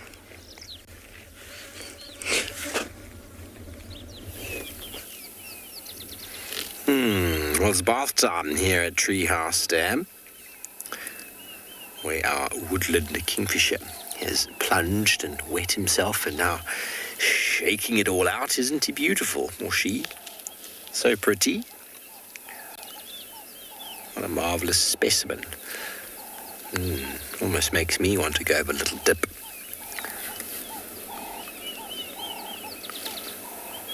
I wish I could shake my body like that. Especially the bottom, eh? Don't you think, Mvo? So once bathing, they get all the dust out and excessive oil, and they'll go through and clean and scratch and shake, and then after a period of time we'll start to access the preen gland. That's there at the top or base of the bum, the rump. And they'll reapply oil all over the body, which will keep them dry when the rains come. But it's a perfect time of day to... Oh, off he goes. Oh, okay. But we'll just stay with the watering hole here. Let's just zoom back a bit and enjoy a little peaceful, quiet moment here at this very, very splendid-looking wetland. And listen to some of the birds in the background. Or we just allow all of you a moment to yourselves and a moment to take in the sounds.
okay? That's visual. I can't remember one more.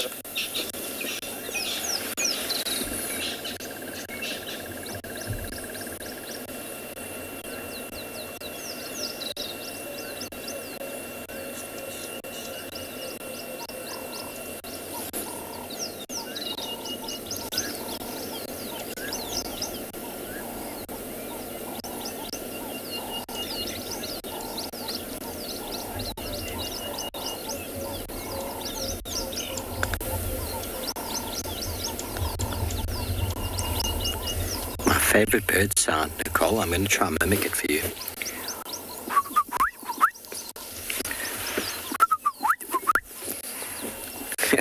I'm not doing a very good job.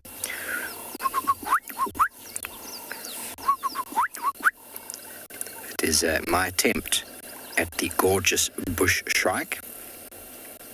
One of my favorite birds. I'll play it for you. Are you having a listen? Let's see how well I did. Are you ready now to hear the real deal?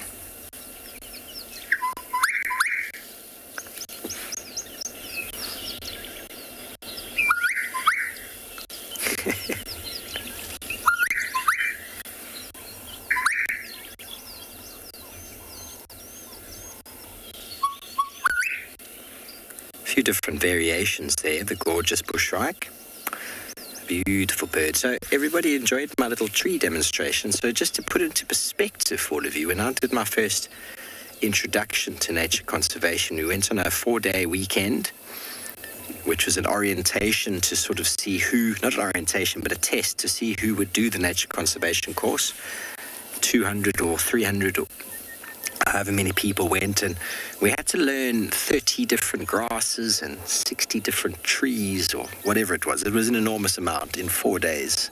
We had to learn them, scientific names and all, and lots of other things. And then at the end of that, we had to walk through and do a practical, and then they judged us on that.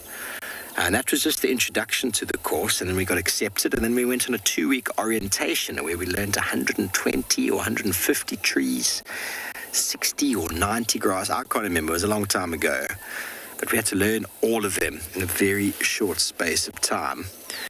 And so we got very good at identifying things pretty quickly and seeing the difference between A, B, and C.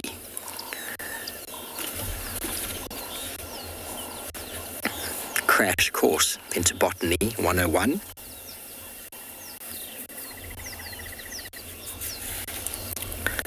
Linda, I'll see if we can show it for you. Boy, you see that marula at the back there, that big one, on the edge of the dam? And see if you can frame into that one. I'll see if I can point out any structures still in there.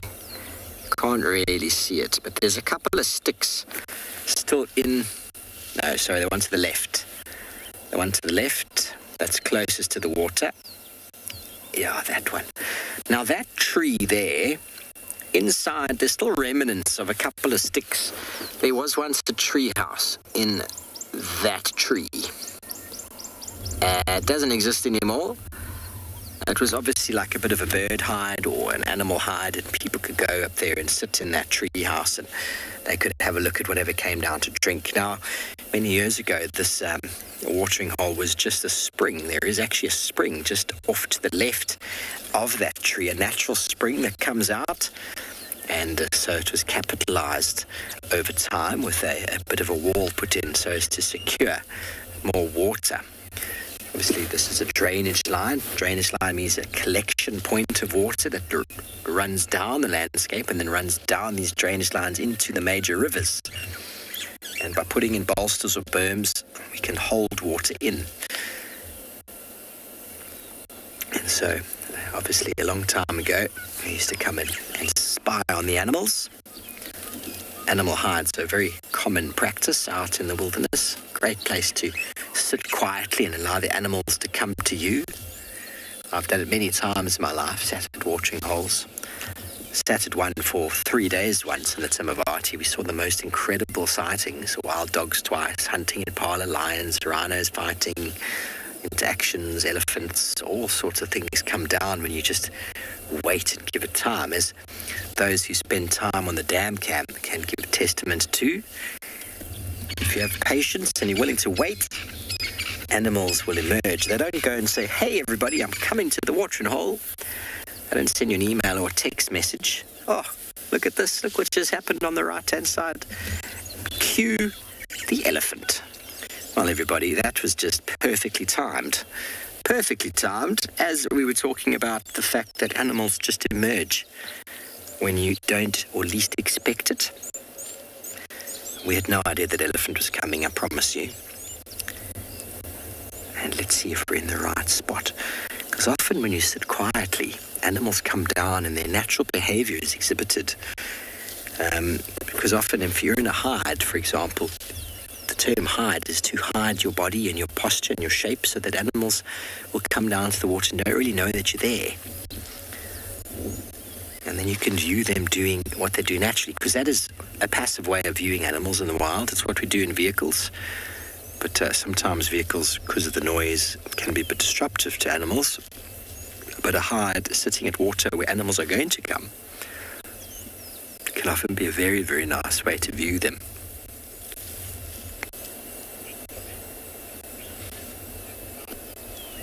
Oh, very good. I gave Tristan a bit of intel earlier. Sounds like he's gone into the area. And, well, the leopard whisperer strikes again.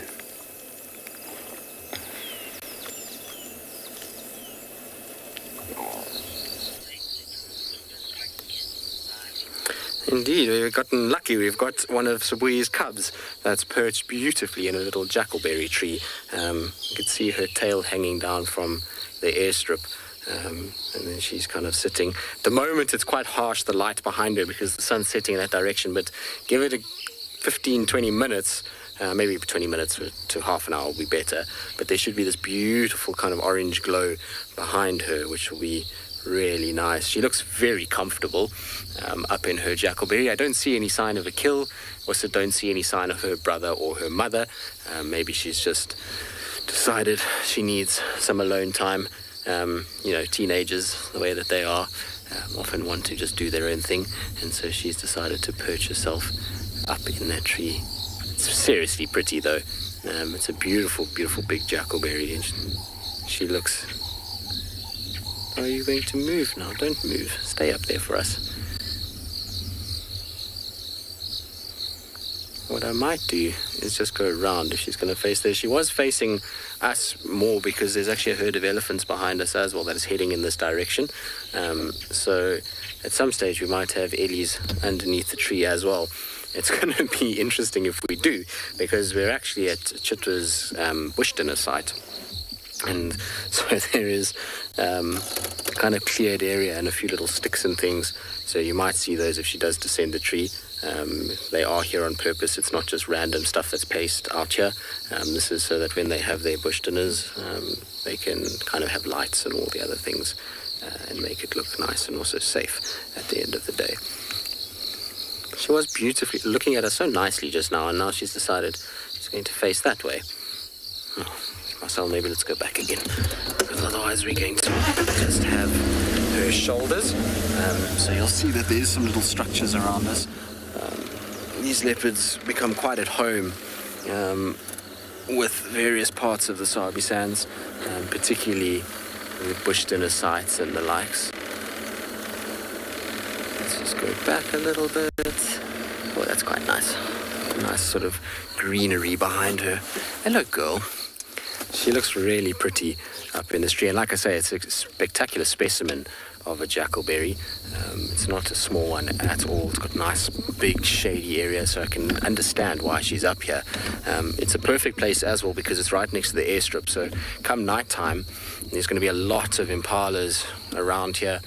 And she's getting to that age now where those kinds of things are going to be interesting her a lot more. So to hunt things like impalas and, warthogs and various other animals, steenbok, duiker, they all come onto this airstrip at night, since it's the perfect place if she wants to go after them. Also, you probably find that her brother and her mother are not far at all. They probably somewhere to the south of us. There's a drainage line that runs just inside a nets south of the airstrip, and they've spent so much of their life in there that it wouldn't surprise me at all if that were the case. Isn't that beautiful, though? She really is such a pretty little girl.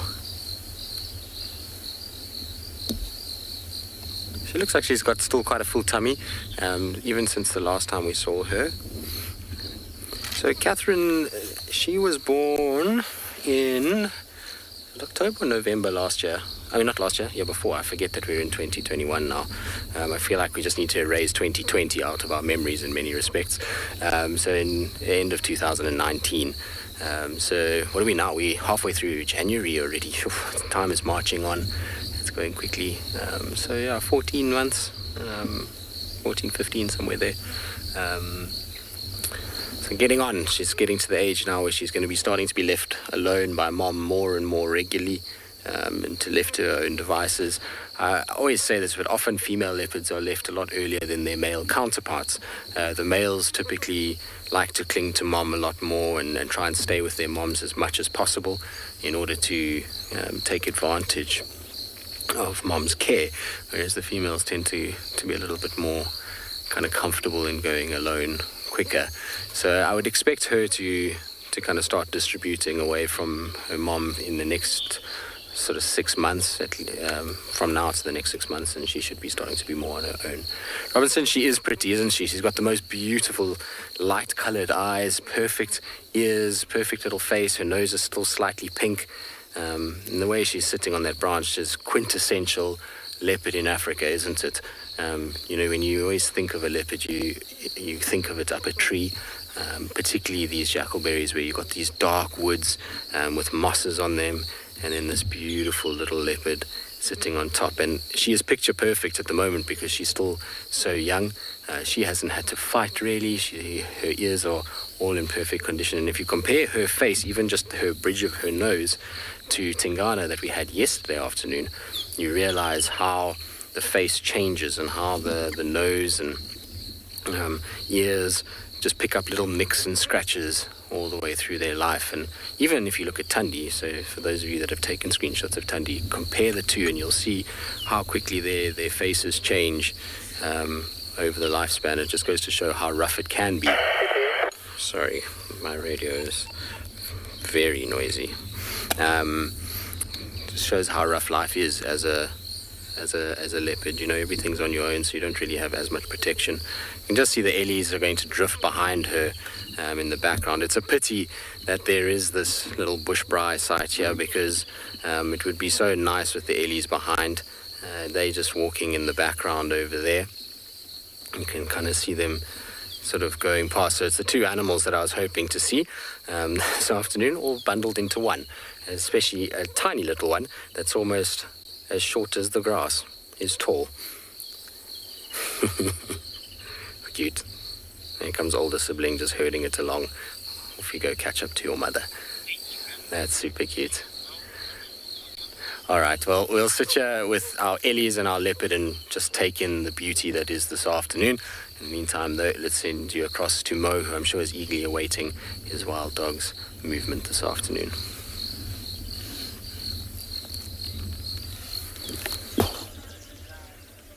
So, okay, guys, I think this is going to be our last little chat about the dogs this afternoon. We might go for them tomorrow afternoon again to see if they don't want to kill then.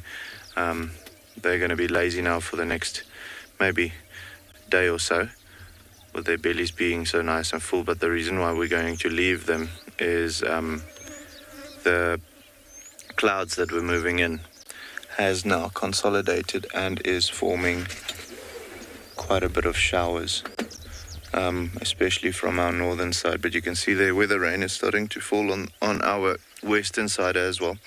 So not to be caught out so far, we're going to start heading up, see what else we can find. And if the weather gets any worse, we'll have to head back. But yeah, we are quite a long way from home, so don't necessarily want to be in a vehicle with an aerial sticking out when there's lightning striking.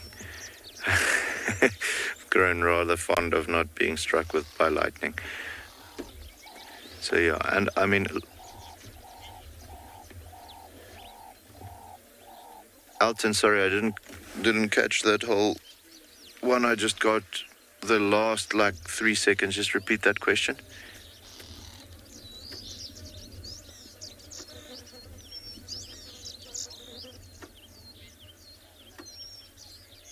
Renee, so no, absolutely not. Wild dogs and hyenas kind of hate each other. The hyenas, I think, sometimes enjoy following the dogs because they're so successful. They know that there will be scraps or the potential of a kill that they can steal from the dogs.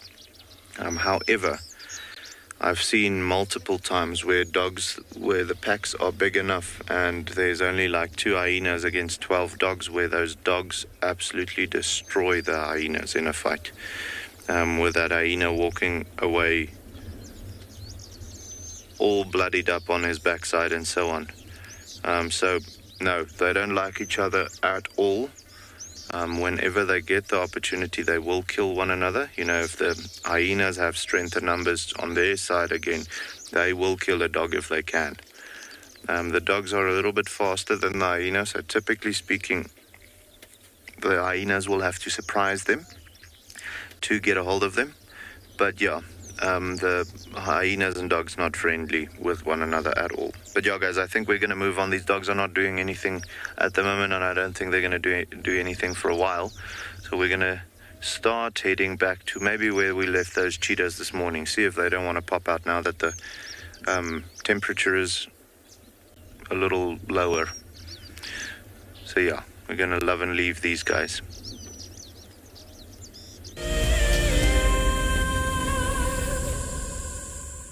Watching WildEarth and dreamt of being right there on safari with one of the guides? Well, now you can. WildEarth is offering you a chance to buy a ticket to dream. You or a friend can hop on board a live WildEarth show and join our guide on safari. The ticket is redeemable at any of our locations, anytime in the future. Only a limited number of tickets are available, so don't wait. Get your ticket now and start dreaming. Terms and conditions apply. There we go, first sighting of the baby meerkats. Oh my goodness.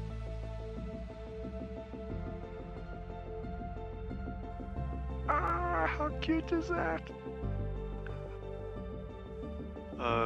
Look, hear no evil, see no evil, do no evil. There they go. Tune into WildEarth every single day. It's in your nature. Our first WildEarth Explorers competition has closed, and we have a winner. Congratulations to Chantal Sleep from Benoni in South Africa. I felt totally overwhelmed for winning this prize. I will be taking my son with me, and I can't wait to share this experience with him. Chantal and her son have won a behind-the-scenes WildEarth experience at the magnificent and beyond Ngala tented safari camp. The prize includes a 3-night stay and a chance to sleep out in the unique Ngala treehouse. I would like to thank WildEarth for making this dream come true, and I encourage everybody to subscribe, to become an explorer, and stand the chance to win these amazing prizes, and so much more. For this month, we have a brand new prize.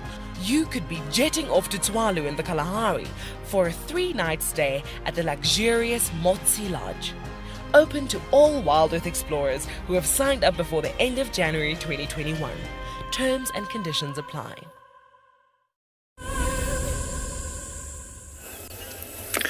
Welcome back, everybody. We've got a little covey of crested francolins over here that were just dust bathing. Dust bathing is something that they do when they get a little bit too much oil on their coat. Come on, show us again. A dust bath. The dust obviously helps to, for example, if you're at the fuel station and they spill too much fuel or gasoline on the ground, there's always buckets of sand there to throw onto it to pick up and to sort of soak up the gas, the oil. That's what birds do when they get too much oil on their on their feathers.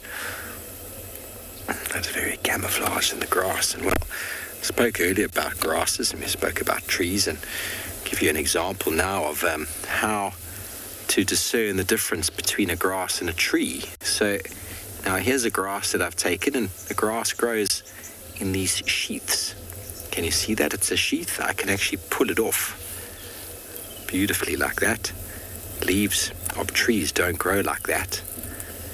Pulls off, and then if you look at it, look at the longitudinal sections. Lots of longitudinal sections. You could actually see it at the bottom there, all those lines. You get in closer there or not, and Paul? You see they're very straight lines. All the way up the leaf. You see how straight they are. So we call them longitudinal lines, not net veins like what you see in the tree. And if you turn it around, it's the same story. Okay, so grass leaves are also sometimes quite different. Different degrees of greenness, or should I say thickness.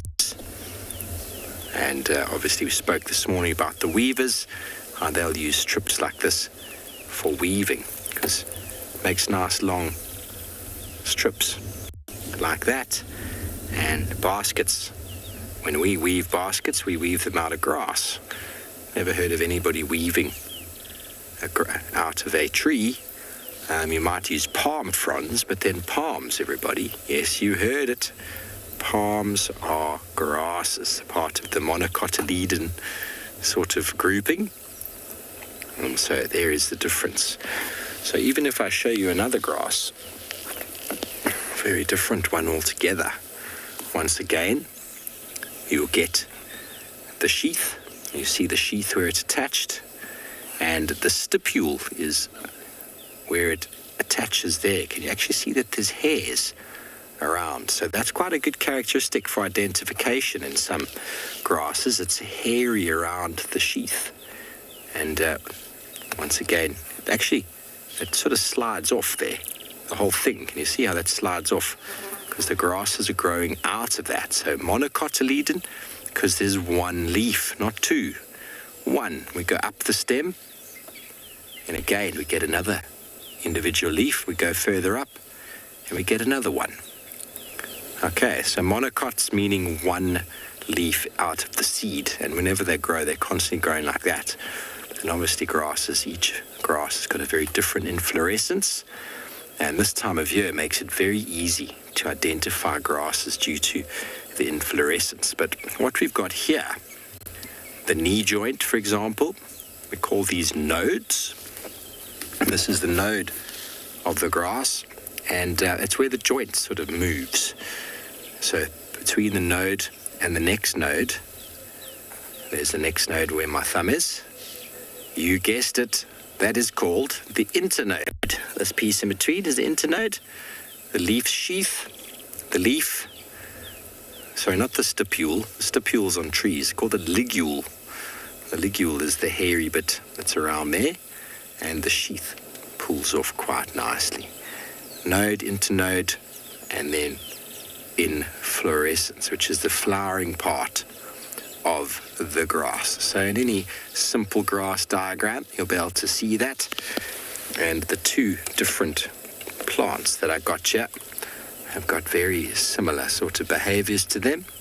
Both of them have got fur around the ligule, but the inflorescence are quite different. So this time of year, it's a great time for identifying grasses, but it's also a great time for seeing leopards up trees.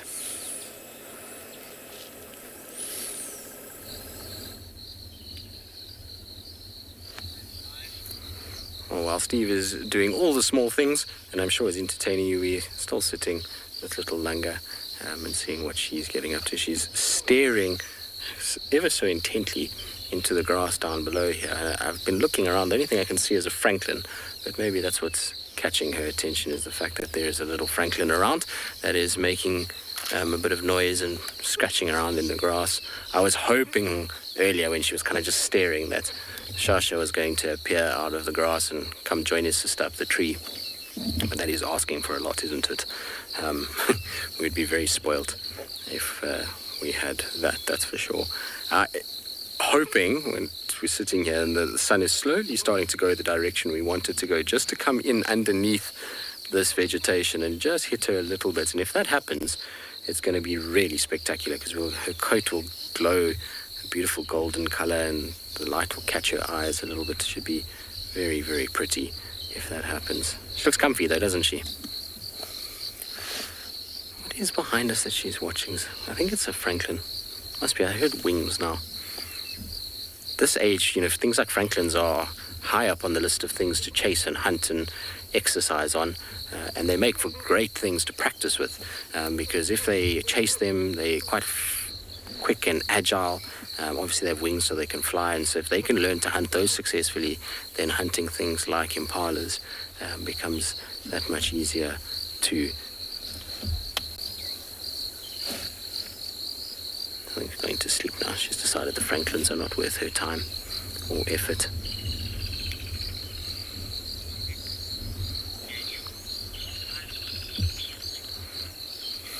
Daniel, she does have a piercing glare, doesn't she?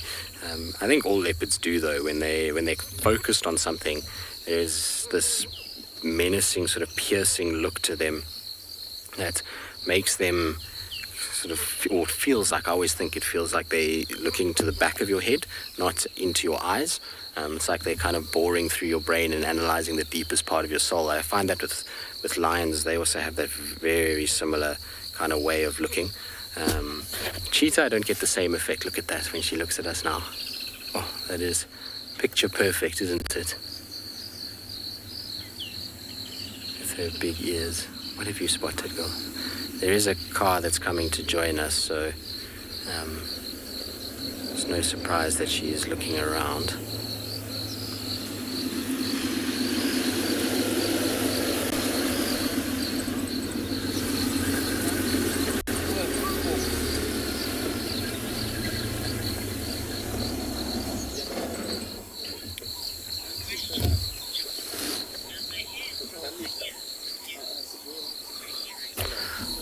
John, no. The hair in her ear doesn't interfere with hearing.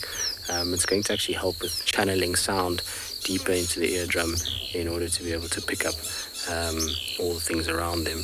It also it's very useful for stopping things like flies going down into their eardrums. So you'll find often the flies kind of land on that fur, and that is very sensitive, and they can then get rid of it before it goes deeper in.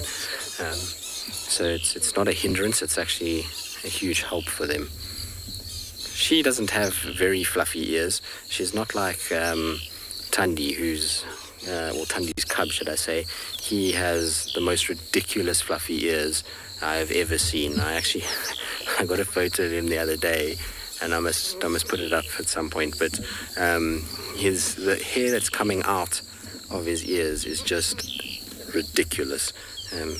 He looks like he kind of has stuck hair into the sort of bottom parts of his ears, and these long, almost like whiskers coming out of his ears. It's quite funny, actually.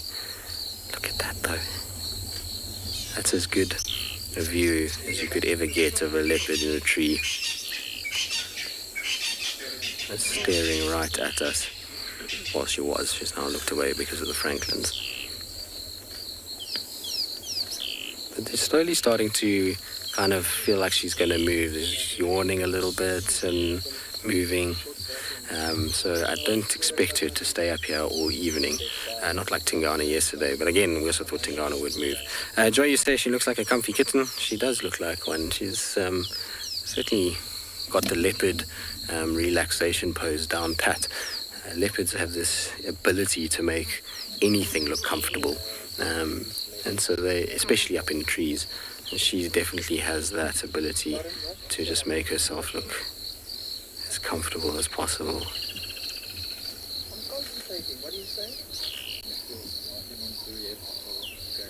She's listening to the others behind us.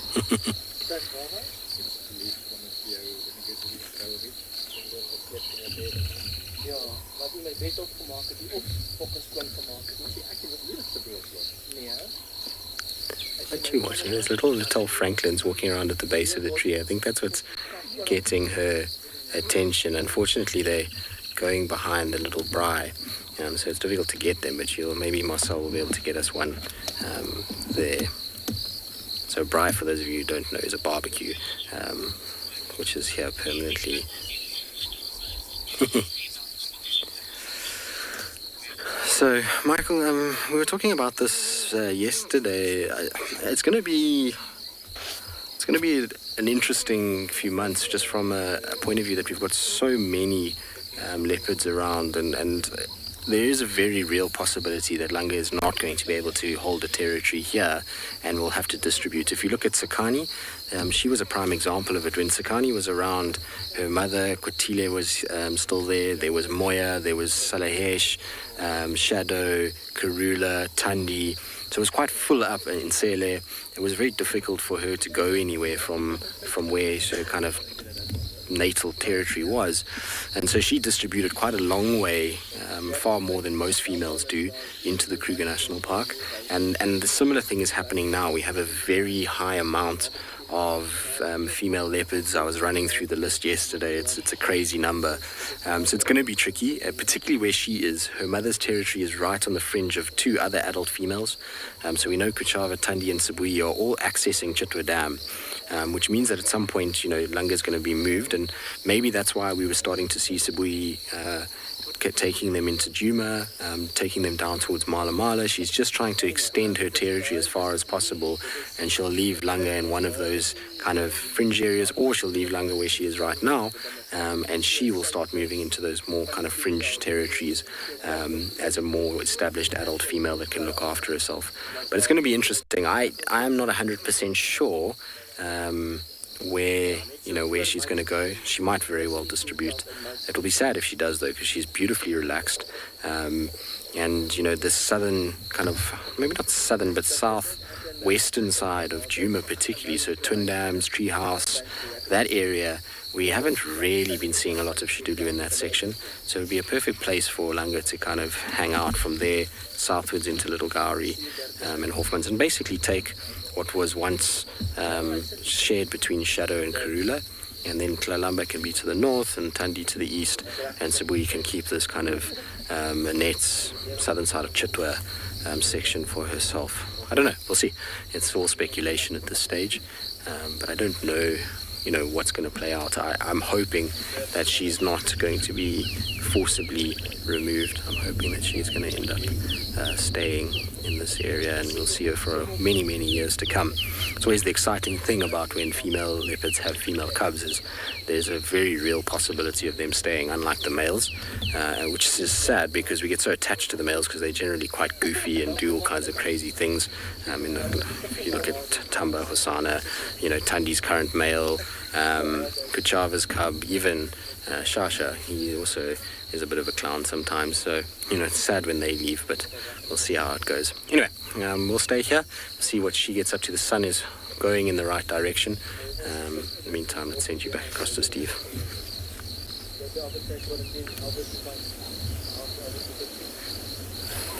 Thank you, Tristan. Now, what leopard is it that you found? I thought maybe you'd followed up on some intel about Tingana this morning, but it sounds like I was wrong. Okay, everybody, so the easiest and best way to identify grasses is through the inflorescence. Now, you'll be able to see quite clearly that, I don't know if it's easy to see because of the background. Do I need to put something in the way? Do I need to put something there? Looks like it's a bit dark, isn't it? Don't think that map's going to work. Let me try this lid of my box.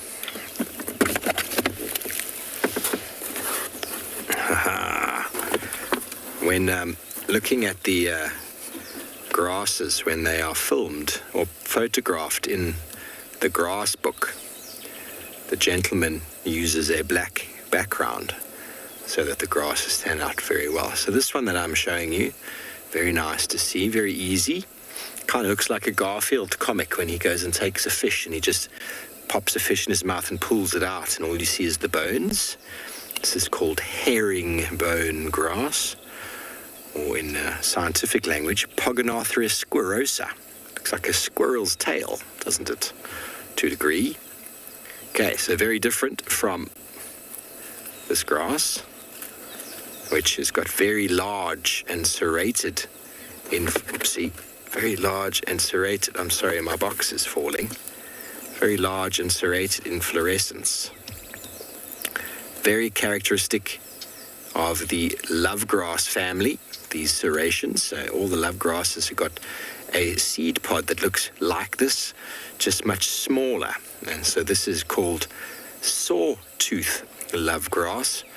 And all the lovegrasses are named after Era. So all Eragrostis, and this one beautifully named Eragrostis superba. Isn't that a wonderful name? Eragrostis superba, because it's so superb. And then this one over here looks like a hand, doesn't it? Looks like a hand with fingers. So this is known as finger grass. How easy to remember. And the genus name is called the Digitaria, or Digitaria. Digitaria eriantha. Very, very nice. Very easy and very different, isn't it? And then this one looks like you've just arrived at a crossroads, and there's the signs and the signals to go left, right. This one says New York to 25,000 kilometers that way, and that one says Oklahoma this way, and that one says Cape Town. So this is called signal grass, also known as Eurycloa mosabicensis. Don't worry, I'm not going to be testing you.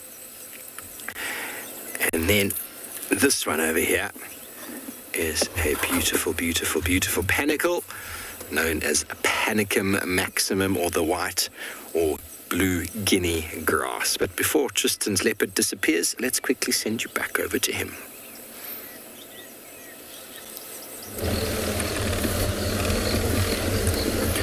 Well, as you can see, she's down the tree and is now moving. We should get some really pretty light on her if she stays on the road. I'm just going to give her a little bit of room. Unlike Shasha and Sabui, she's a little bit more kind of wary of the cars. Not that she's scared of the cars, but she's definitely, you see, she's a lot more kind of unsure of where she wants to go when the cars are following her by herself. When mom's around, she's absolutely fine, but on her own, she's a little bit less inclined to be followed. So we just give her a lot more room than we give the other leopards in the area. I wonder where she's off to. I'm surprised she's going in the direction she's going. She's going deeper into Chitwa. I thought she was going to go down into her nets. Maybe she'll loop around. The nets carries on just kind of parallel with us here, so maybe she'll head in that direction. It's a pity she jumped out when the light was as good as it was. I think I might have lost her already, you know that. The grass is so long. Oh, here she is. She's just right here. Are you going to the toilet? Oh, sorry. Are we interrupting toilet time? My apologies. Maybe that's why she ran off the road. She just wanted some privacy.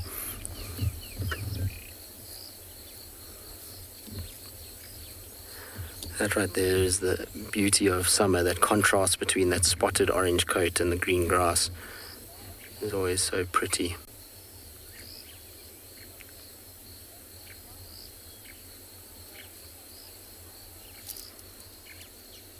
Hopefully she'll go up on one of the mounds. There's some beautiful mounds.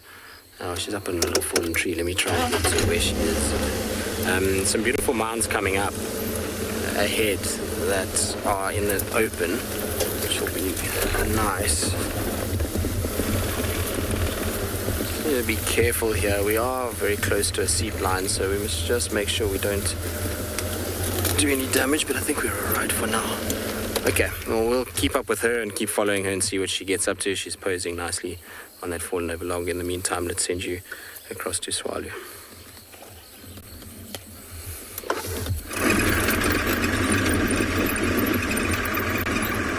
So yeah, guys, after leaving the dogs now, we've chosen a route back towards where we found the cheetahs this morning, the two males. But this route typically, well, the area where we're going to drive through soon is the area where that, I don't know, for those of you who have been following us for a while, the cheetah mother with the 3 small cubs that we followed from like baby time, she likes to come through, well, that was the area where she was denning and all of those things when they were little. So she still comes through that area on a regular basis. So it will put us in a position where if she is close by, where we might pick up on some tracks or possibly find them, or evidence of them being around. So I'm hopeful that that might be the case. We haven't had any reported sightings of her in the last couple of days. So with that being the case, it makes it a little bit more difficult. But there's always a chance. She does cover quite a large area at the moment, with the cubs being very mobile and being able to keep up with her wherever she wants to go. But I feel like it's time for us to see her again. She does come through there by the lodge quite regularly. So the loop that she does is large, but she does it quickly, luckily. Maybe once a week she'll be there around the lodge area and so on. So yeah, not too far away from where she made the den way in the beginning, around September. So hopefully they'll be around. But it's also a very good area where we're going to be driving to see some bat-eared foxes, or even Cape foxes, or anything like that. With it cooling down significantly, with it raining right throughout the reserve, we are going to see the predators, or the carnivores, getting active a little bit sooner this evening. Not necessarily right now at the moment, but maybe in the next half an hour they might start moving around, which is going to be awesome. Always special to see those guys moving. That's also why we do our game drives during these times of the day. General game, they're out and about most of the day, or you'll be able to see them, but you want to be out there when the predators are most active, or when the big stuff are most active. So during the cooler parts of the day is when we need to be moving there.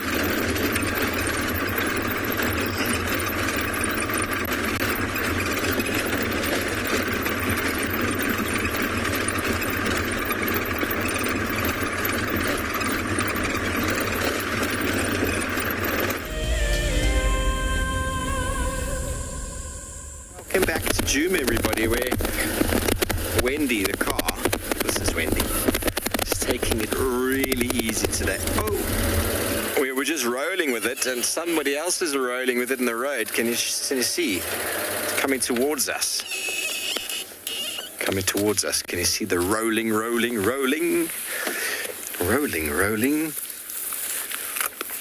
I haven't seen too much activity with regards to these fellows of late.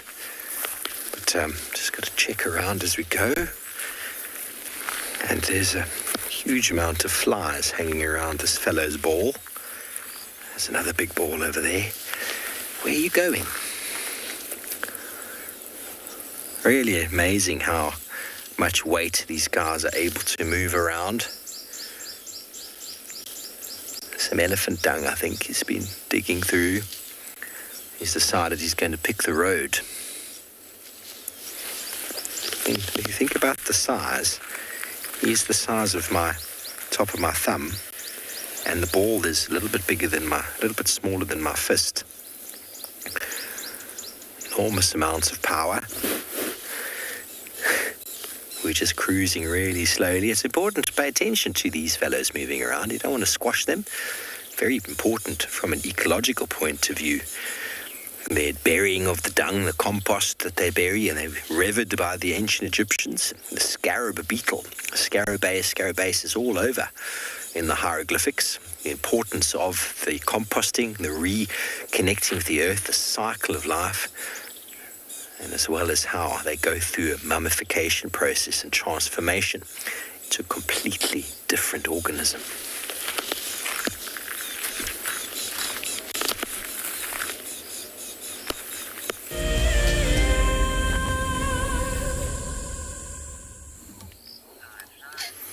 Oh, and little Lunga is sitting, pretending like she's paying no attention to the fact that there's some crested francolins that are shouting at her. She got a little bit grumpy with them and was snarling at them at one point after she was stalking them, and then was spotted. But I'll keep quiet so you can hear them.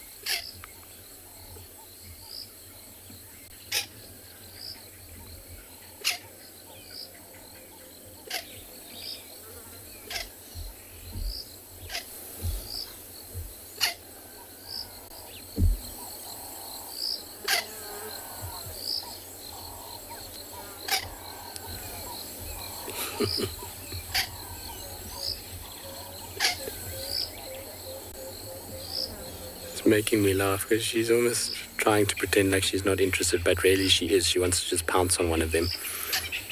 I wonder if she'll just rush at them at some point.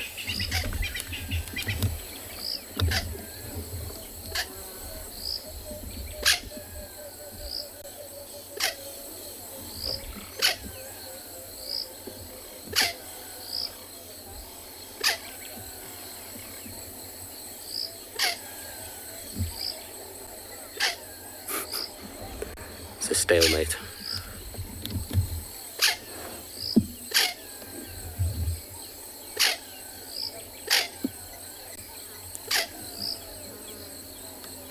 So often we talk about when we're tracking leopards, or any cat, how birds play a role in our finding of them. So when you're walking in the bush and if you're on fresh tracks, this is what you're listening for up ahead of you. So if you hear this or mixed with a little squirrel call, and you know full well that there's something that's disturbing them in front of you and you need to keep your eyes open and look very, very carefully. So these little calls are vitally important, not only for other birds and other animals out here, but for us as well when we are trying to find these cats, because when you're walking, if she lies down like you'll see now, it's actually quite tricky. She's growling at them.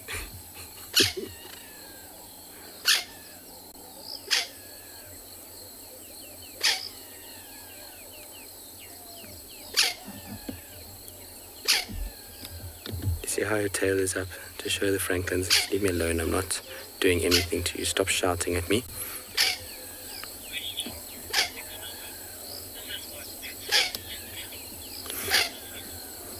I think it's, what is Nicanova? Is that what you want? Something like that. Spot pattern is 2-2, yes. She's got a 2-2 spot pattern. For those that don't know spot patterns, we went through it yesterday, but we'll go through it again today. For those that are new, they are the spots that are above the whiskers on the face. So that is where the spot pattern comes from. And so you count the number of spots above those whiskers, and if it will be 2 on the left side, 2 on the right side, it's 2-2. If it's 5-4, 3-3, 3-2, you get all kinds of different combinations, like a little ID fingerprint for a leopard, because no leopard will have the exact same spot pattern above their whiskers and arrangement of those spots together. So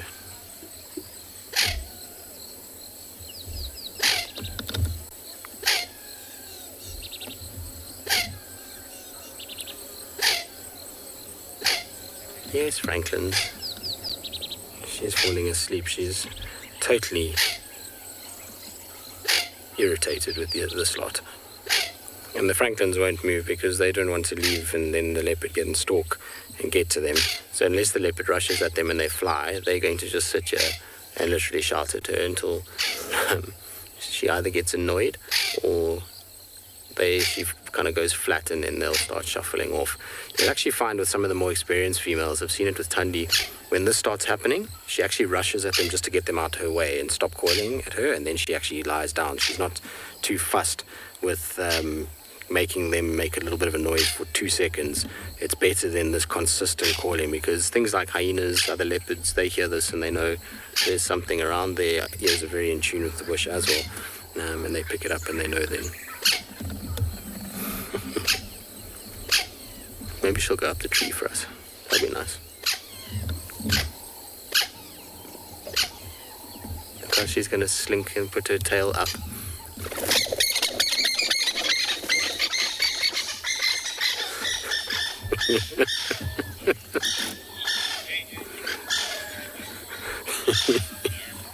Does, yeah. She was, but she's just caused pandemonium. And you hear all the franklins, they all burst out and kind of flew off into their respective trees, out of the way of where she is. So you can see what happens when she actually shows a bit of heart and moves towards them. These guys give way pretty quickly, and lots of noise and panic when they do. You can hear a hyena calling as well. It's quite early in the day for that.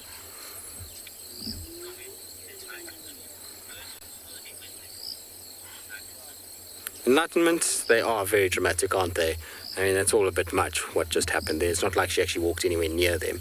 She kind of just walked next to them, and they had a full-on panic. Now, some of you might think that that's a carcass behind her. It's not. It's just the bark from the marula tree that's lying in the grass. When I first saw it initially, I thought maybe it was a carcass, but it would have to be like the leg of a giraffe to be a proper carcass. And it's just bark that's been ripped off by the eddies of late. Come on, girl, go on this. There's a beautiful fallen tree here in front. If she goes on that, the colors are going to just be insane. It's the last of the golden rays. You can just kind of see it. Probably on my hat is the best place that you can see it at the moment. But she's going to walk into it now. She's going to go through a little golden patch. And just look at how her colors kind of pop as she goes through it. Oh, of course, now you're going to turn your bottom to us. How are you facing that way now? That's where we've just come from, by the way, where she's looking now. That's the tree. She's facing the tree where we kind of had her initially.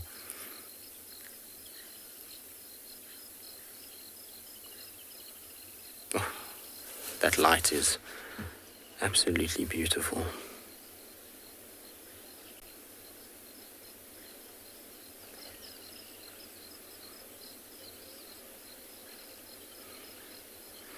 There are some impalas up ahead. I don't think she'll stalk them. Or maybe. You never know, actually. Sometimes they do.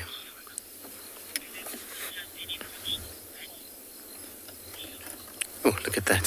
That's very cool. Let's go forward and we'll try to get her in the tree. Keanu, you're asking if her whiskers have any functional value. Yes, they do. They are sensory, so it's like having a set of eyes, ears, nose, touch. It's just another sensory organ that they have. There's very, very sensitive little hairs. How's that? That's pretty. It's quite an interesting tree as well. If you look at the shape of this tree, it was obviously damaged at some point, and there was a whole bunch of growth hormones that was sent by the tree itself in order to kind of replace what was there, or to grow over what was there in order to kind of make it or protect the tree. So what you get is these little growth areas that protect the tree. The impalas are shouting at her now.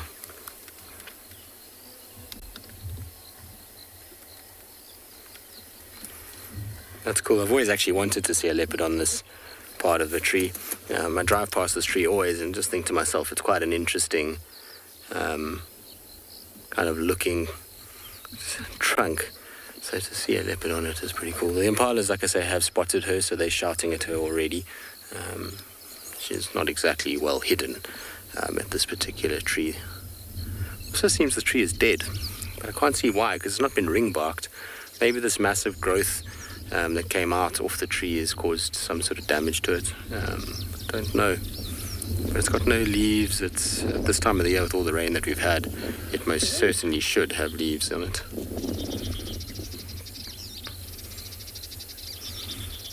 See how she's sniffing around. I wonder if maybe her mom or her brother... No, that's not comfortable. Surely not. She's like, I'm going to make it comfortable. Whether you think so or not, I'm going to make sure that this is as comfortable as one could imagine. I'm going to actually just get one shot for you guys, which is going to be very cool, I think, Marcel. Let's see if we can get a little sunset behind her and try to silhouette her with the sun. Might just be behind the trees, unfortunately. I think we can get something pretty cool, though. Oh, it's a pity there's this marula. How's that, Marcel? So it's a pity there's a very small marula growing at the base that's blocking the kind of backlight and sunlight glow. Maybe when she drops her head. There we go. You see those little rays of sun that are flickering through. Pretty, isn't it? Very, very cool.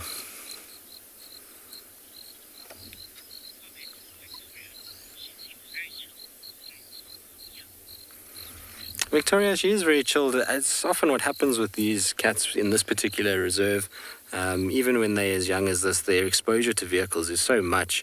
They sort of see them from when they are tiny. And so they get kind of used to the fact that vehicles are around and vehicles make noise and they do their thing. And now you're going to sit also beautifully like that, where the tree is, of course. Look at that. Those little twinkles of light coming through. Isn't that a cool effect? That is absolutely beautiful. So she's just basically become used to cars. Like I say, she's under the tutelage of her mom, who's used to vehicles. She too has learned that mom doesn't react, therefore she doesn't have to react. And so it's all good for a car to be around. You can see that she's not quite as confident as some of the older females. She's still a little bit kind of watches us and just drops her head slightly. But she's getting better every day. You know, during the kind of peak of the lockdown in South Africa, so around sort of April, May last year, she was quite nervous of cars. She didn't actually let cars get too close to her.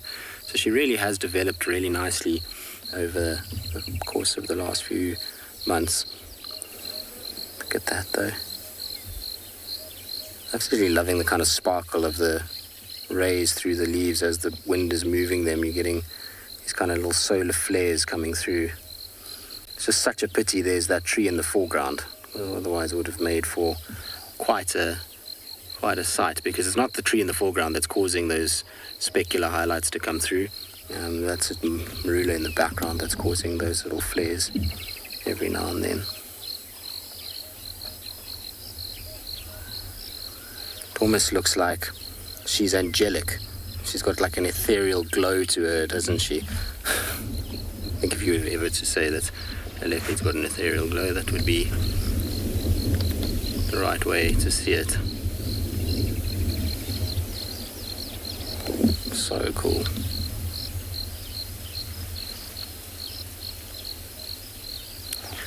Marcel, do you think she'd mind if we just moved the Marula tree out the way for her?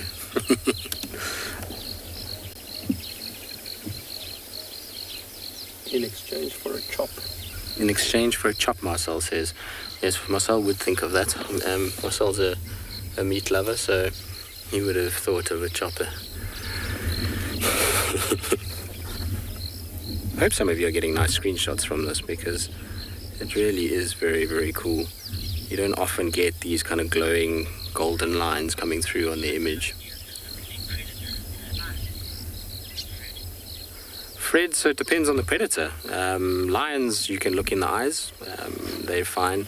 But leopards take you looking directly into their eyes that you've spotted them, which means they now have to do something about that. It's triggering a response from them. And normally when you're seeing a leopard in the eyes, if you're on foot particularly, then you're way too close. And so that's either going to trigger a negative reaction from the animal, or it's going to run away. So what you normally do when you track a leopard is, even if you see it, pretend like you haven't seen it. Just walk straight past it, even if it's 2 meters from you. Just walk as though you are carrying on. Often you'll find the leopard will just go completely flat and just look at you kind of above its paws, and it sees you just walking past, and then as you drift away, it will slowly lift its head and watch you walk off and stay where it is. If you turn and look at it, it knows it's been spotted. It's then going to either run or come at you. So that's why you don't look leopards in the eye. As for lions, it doesn't really matter. All right, now that little glow is gone, I'm going to go back to where we were so that we can actually see her face properly.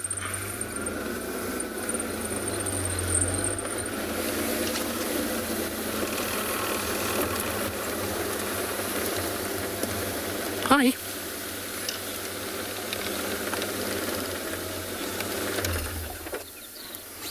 Nikki, yes, other than when females have cubs, they are loners, same as the males. Males only come together with another leopard when they're mating, for the most part. Sometimes, because of this area, we have a high density of leopards, we do see males spending time with their cubs sometimes, or bumping into a female and spending a little bit of time at a carcass together. But most of their life is solitary. Like I say, females only when they have cubs do we see them hanging around with others. That's pretty cool, isn't it? Doesn't look comfortable at all, but it's cool for us to see. Thank you, girl. You're giving us a nice little pose.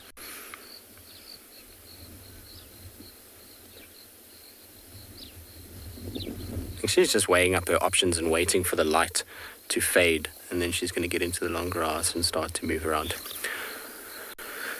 All right, well, we'll stay with her. We had a kind of beautiful view of her with the sunset in the background, and sounds like Steve has got a beautiful view of the sunset itself.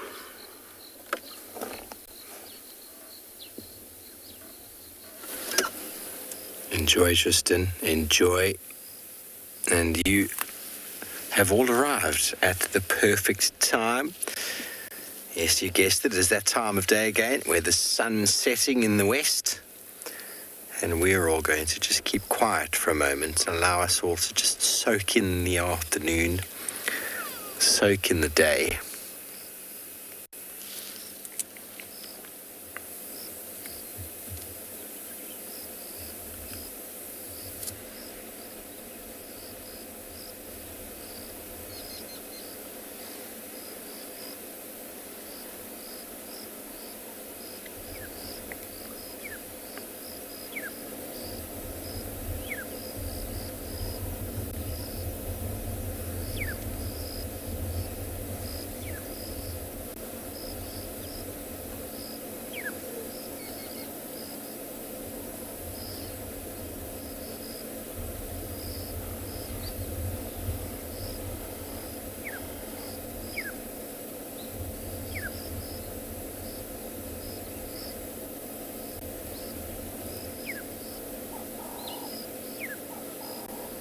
We have a lot.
Megan, it is absolutely gorgeous.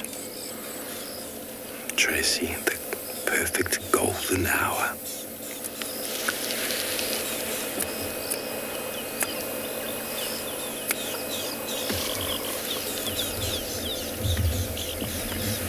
Beautiful golden light on the clouds.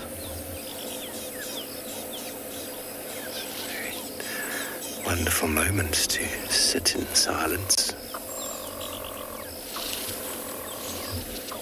Reflection.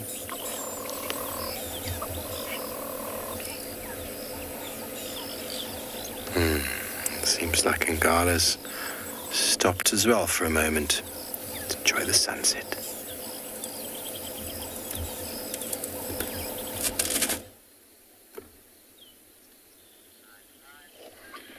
Good afternoon, everybody, and a very late welcome to andBeyond and Ngala. We are here in the riverbed, as you can see, enjoying the sunset. And my name is Eric. Behind camera is a very special man because it is his birthday today, and it is Seb. Thanks, Eric. There's his thumb. So we down in the riverbed, and we're just basically having a look around to see what we can find here. We've had a long day exploring some of the water holes within the area without too much luck.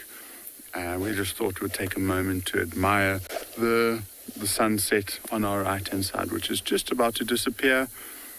And moments like this are always really nice to just spend quietly listening. You might hear an unexpected alarm call, or maybe the vocalization of lions or leopards that might start to get up and move around. And so that's what we're doing whilst we're enjoying the last little bit of light. And then I think we'll probably just stick to the riverbed like we have been doing and see if we can spot any nocturnal animals coming out to play in the darkness. Most of the color now is gone. You'll probably find that as the sun drops below the horizon, you might catch one or two of the very deep reds and purples in some of those clouds.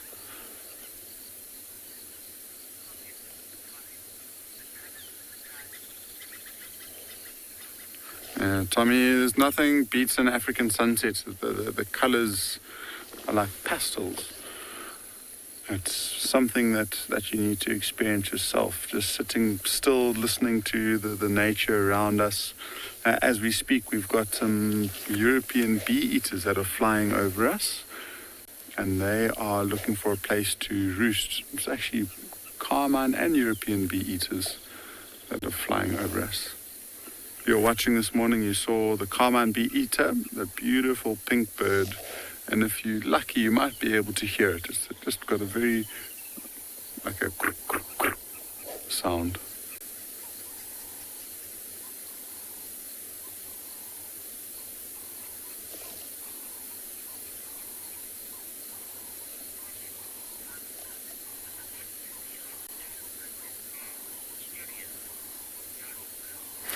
Time Walker, it is very interesting, particularly because Djuma and Ngala are no more than, as the crow flies, I would say less than 30 kilometers away. So you would expect us to see pretty much the same sunset. And I don't know what it is. I don't know why the sunsets on Ngala are much better than Djuma's. It seems to happen every time. I'm just kidding. But this is my favorite time of day because the temperature's dropped, so it's a lot more comfortable, and there's the chance of moving cats seems to be quite high. Speaking of that, I think let's go over to Tristan and let's see if we can follow his leopard.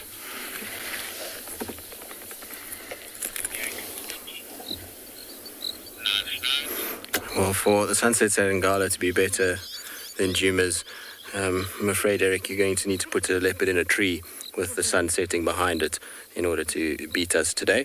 I think we maybe have trumped things with our little leopard. What do you think, Marcel?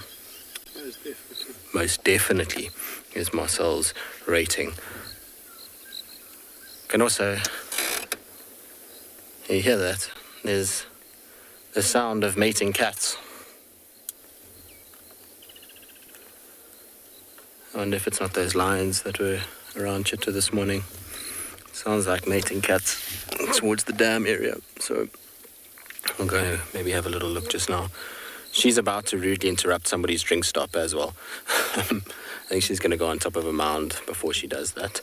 There's a nice little termite mound up ahead that she's walking towards. So I think she's just going to go on top of that and have a little look at the impalas that are in the background there. You can see the start of the mound.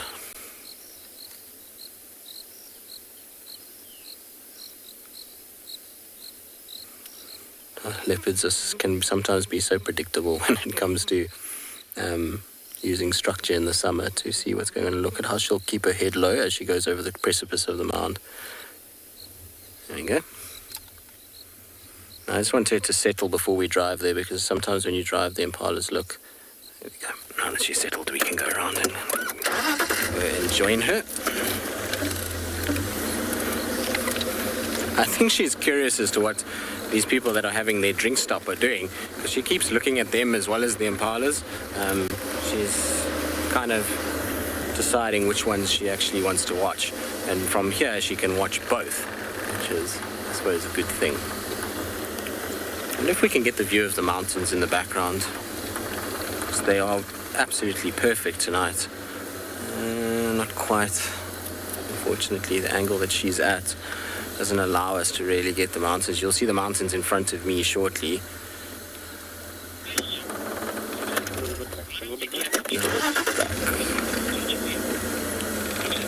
Is it only asking why the cats... There we go, so that's where Marcel's happy. Don't get a fright when we start our vehicles, because they're used to us, so they're used to the vehicle starting, moving around them. It's just kind of part and parcel of their life. We're like a mobile tree in some respects.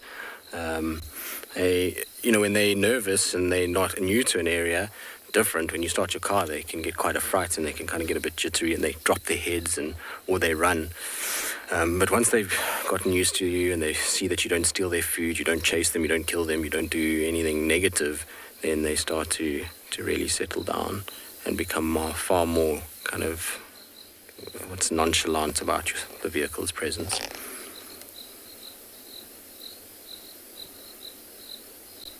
Beautiful evening though, isn't it?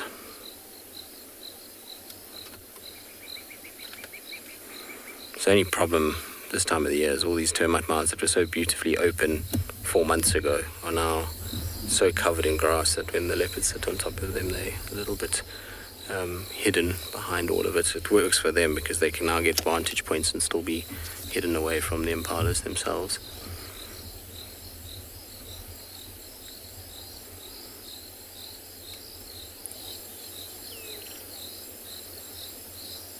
It's definitely mating cats close by. You can hear them, they sound like they're at the dam. Maybe we must just go and investigate and see. I mean, it's a strong call for me to leave a leopard, but if there's mating, it must be the lions, because like I said, they were so close to this area this morning. Maybe they've come back towards Chitwa. I know Dylan said to me that there were lions around, but I couldn't copy him nicely, so I think we must go and check there while we still have a bit of light just to be able to see. Maybe we should put a vote on it. Hashtag WildEarth at FC. Should we go and investigate the sounds of mating cats, or should we stay with our leopard? It's up to you. I'll give you guys a few minutes. KB, far enough. I'm not sure the exact distance, to be honest with you, but they can see a fair way. I've sat with, in fact, where we are right now, I had one of the most crazy sightings of Mvula killing an impala here. And so where she's sitting right now, this is where the impalas were, and Mvula was, so if you can pan to the right, you'll see that there's a big mast or a big tower over there on the edge of this clearing. There's like a little tree line where my finger is, and Mvula was there, so on the other side of that impala. And he ran from there in the dark. From there, he sprinted all the way, and he killed the impala at the base of this Marula that we're at right now. It was like a cheetah hunt at night. So his eyesight must be at least that far, which is what? What do you reckon, 300 meters? 350. 350. Oh, there's a killer Marula falling from the tree as well. So, they can see at least that. It's obviously dictated to by vegetation. The more vegetation that's in the way, the less that they're going to be able to see and obstructed. But they can see far at night. Their vision is very good. It's not like ours. As much as we can see in the day, they can pretty much see at the night. They've sacrificed a lot of their color to be able to see in the dark conditions, and so it's almost like what we see during the day is what they see at night. So I think we should go and investigate. She's quite well hidden on this mound now. It's not exactly the greatest view and I can hear them constantly. So if they are mating, I can hear it.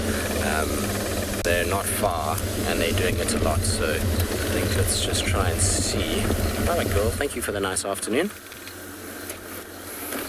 Give her a little salute as we go. What an absolute treat that was. She certainly spoiled us this afternoon. It was very, very, very cool. There we go. So all of you have agreed with our decision to go and investigate. I wonder if anybody's actually there. My radio hasn't been on, so I don't even know if they've found them. Is there any stations that have located those mating lions on Chipper? Oh, that's helpful. I can copy that. Very clear. Go ahead. Yeah, system at the moment.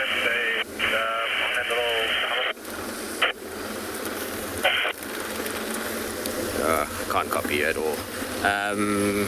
Just confirm, are there vehicles there?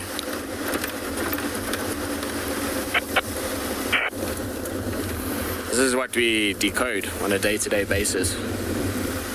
Alright, well, let's go and see. Hopefully there's not 3 vehicles in the sighting. We'll figure it out once we get closer. When we get much closer to vehicles, then we can hear them. If we're far from them, then we battle to pick them up. Actually, this road, I always get a bit scared when I drive this road. In 2012, when we had the big rains, there was a massive sinkhole that developed there. It literally, we luckily weren't driving there at the time. We had just driven past, and we heard this like thud behind us, and we looked behind, and the whole road, it caved in about the size of a car, one of the big cars, and the depth was probably, you could have stacked 2 cars on top of it. It was pretty scary, actually. Imagine falling into that. Wouldn't have been nice at all. So always when I go past there, I kind of check it. They've filled it all in since. Alice, well, we got to find them first. I don't know. I mean, they might not even be on Chitwa. It sounds like they are.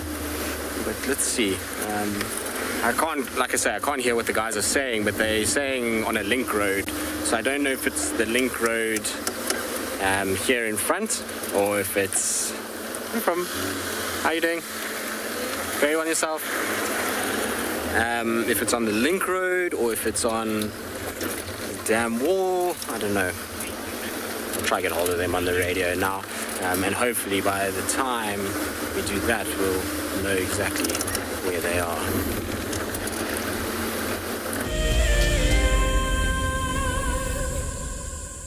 My name is Lauren, and I'm currently working in Djuma Private Game Reserve here in South Africa. I love answering your questions during the live safaris. It's my favorite part. It feels like you're on the vehicle with me, and I'm able to teach you exactly what you want to know. If you want to ask a question on WildEarth, then you need to register on our website. Once registered, you must go to the live safari page and ask your question below the live feed. For the month of January 2021, we are offering a chance to win a unique WildEarth expedition to the magnificent Tswalu Kalahari. From the ancient Kortai's Koranenberg Mountains to the southern Kalahari's red sand dunes, Tswalu offers what travelers crave most: space and time. The winner will explore this landscape in a vehicle, on foot, or on horseback, with a chance to go behind the scenes with WildEarth and of course meet the meerkats. The prize includes a 3-night stay for you and a friend at the luxury Motse Lodge, including flights from either Johannesburg or Cape Town. Open to all WildEarth explorers who have signed up before the end of January 2021. Terms and conditions apply. My name is Ross, and I'm a field guide at andBeyond Phinda Private Game Reserve. I love getting questions from guests on WildEarth because I love sharing and learning information about nature with new people, and it also makes me feel like you're all joining me in real life. If you want to ask a question on WildEarth, then you need to register on our website. Once registered, go to our live safari page and submit your question below our live feed.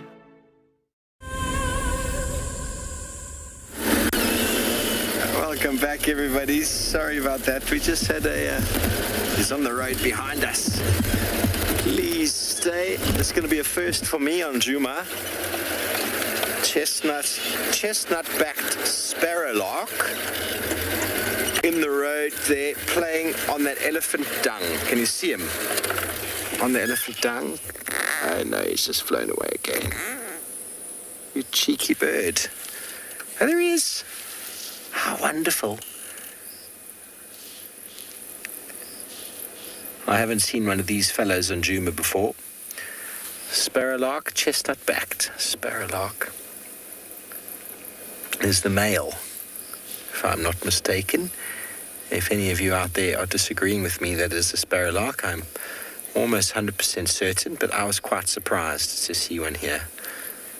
I haven't seen one here before, because they're like semi-arid short grasslands. For him to be here, it's very interesting.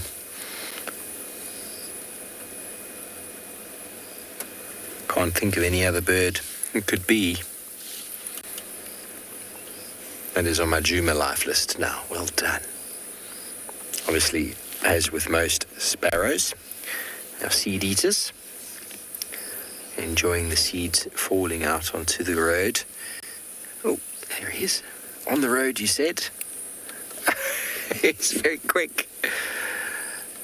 I thought I saw one this morning down this road. I didn't get my binoculars on it, but I saw a little fellow jumping around the road, and I thought to myself, what was that?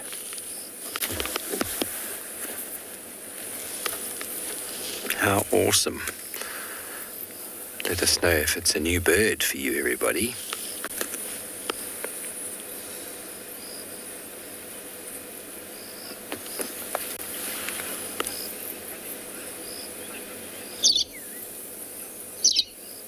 That is his call. Dom, your list has grown. You're loving the birds. Well, I'm super excited that you're enjoying the birds. I've converted many a person in the past, many students, many guests, into birds. People who didn't before quite like them. He heard me calling. Now he's flying over my head going, who was that? What was that noise? He's behind us. Let's try and get him again. Well, Tristan's having all the luck today while we send you over to him. Let's ask Tristan if he's seen a chestnut-backed sparrowlark before on Djuma.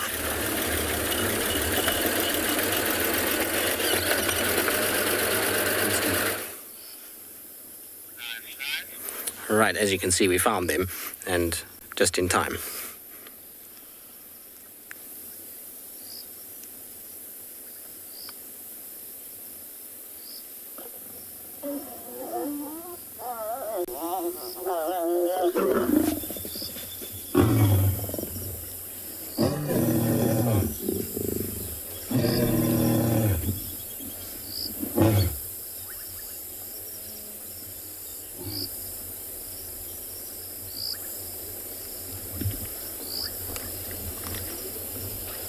Is that it, boy?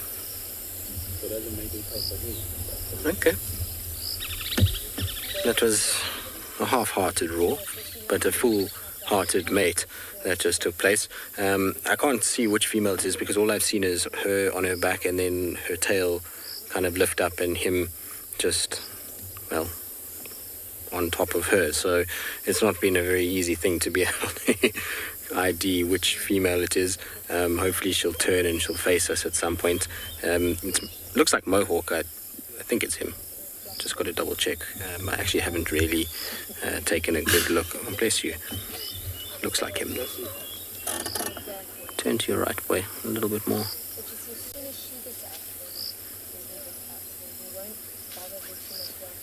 And flop down. Yeah, I think it is Mohawk. All right, there we go. There's the female lifting her head. Let's get some binders on it. So, Jackie, if it's a proper estrus cycle and she's not just doing this to kind of keep the boys at bay from the rest of the pride or just trying to kind of, sometimes if it's, let's say it was tortured lionesses or something like that, they sometimes drag the males away, and then it's a false estrus. It can be just a day, and they then kind of separate. But if they're in full mating, anywhere from 3 to 5, 6 days sometimes, but mostly 3 is what we see, 3-4 days, and then they separate out. By then they're so hungry that they can't really afford to, and her ovulating starts to slow right down. And she's no longer really receptive, and like I say, she then breaks away and tries to find the pride again. Hopefully some of you got a close-up of her face. I wasn't quick enough to get my binos onto her face. I only just saw her ear as she was flopping back down. So hopefully someone got an ID to see if it is indeed an Nkuhuma female. They said it was, but we know sometimes with the lions there can be mis-IDs, particularly lone lionesses. So it'll be good to just make 100% sure if it's a Nkuhuma Talamati or a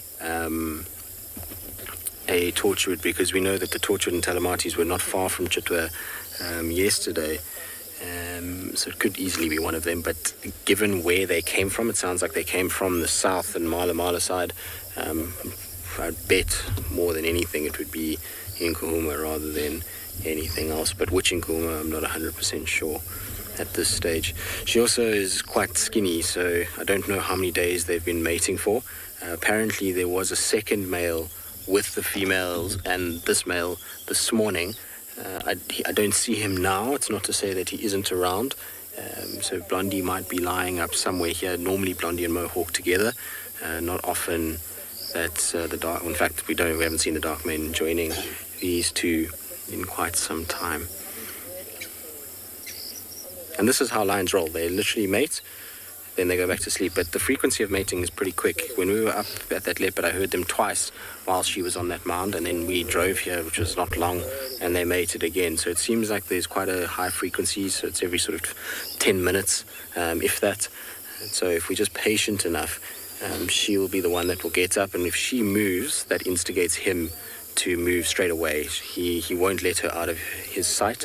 He'll make sure that if she comes anywhere near him, or anywhere away from him even, he'll kind of chase after her and then mount her and try and mate with her. It's a fascinating process to watch. Everyone's always kind of flabbergasted by the fact that it's so short. But at the end of the day, they do it so much during the course of the day. If you probably add it all up, it's actually quite a long time that they spend mating. And it's part of it is because of the low sperm count that cats often have, that they need to constantly kind of mate throughout the day. And it can get to as much as every 5 minutes. I've seen with leopards sometimes it's even shorter than that, where literally the poor male just sits down and the female basically starts coming straight to him, should I say. Hello, Mohawk. Look how much you've relaxed. You used to be so nervous of us all. Addison, you said you're so happy you voted. Maybe I'll get to speak properly at some point. If you could vote for Tristan to speak proper English, that would also help. But you say you're so happy that you voted for investigation. I'm sure a lot of you are. I know a lot of you really enjoy seeing lions, particularly the Nkuhuma Pride, which is not such a common thing for us anymore. It's weird saying that after 2016, where they were, a permanent feature of the Djuma landscape in 2016. It's very odd, that we don't see them as much anymore. So if it is Nkuhumas, I know a lot of you are super happy to spend a decent amount of time with them. So hopefully, we've got still a good 25 minutes. So we'll stick with them for the rest of the evening and see what they get up to. I would suspect that we're just going to see repeated matings. What I'm going to try and do is wait for this vehicle. You see that they're just using a spotlight. They just wanted to show their guess quickly. Is once that vehicle is moved, I'm going to try and move so that we can actually see them head on rather than their two bottoms that we're seeing at the moment. Of course, I just don't want to get stuck because there's a little puddle. What would you call it? She's getting up. Okay. Does look like one of the Nkuhumas. So Michael Fleetwood, who probably knows the lions as well as anybody, particularly the Djuma Pride, tends to agree. And now that she's up, we'll make 100% certain. I can't drive forward because we're going to cut her off, unfortunately. I wanted to try and get in front of them, but I'm just going to disturb her, and I don't want to do that. But now that she's up, you'll see if she takes a step, he'll get up too. And what she might do is she might turn, rub up on him, go round, rub up on him again, and then lie down. But let's see if the male gets up straight away. There we go. So we're going to go into IR in a few seconds. 5, 4, 3, 2, 1. IR. There we go. And you see how he walks with purpose as soon as she walks. Hopefully they're going to mate on the damn wall. That'll be cool. Because we'll be sort of eye level with them if they do that.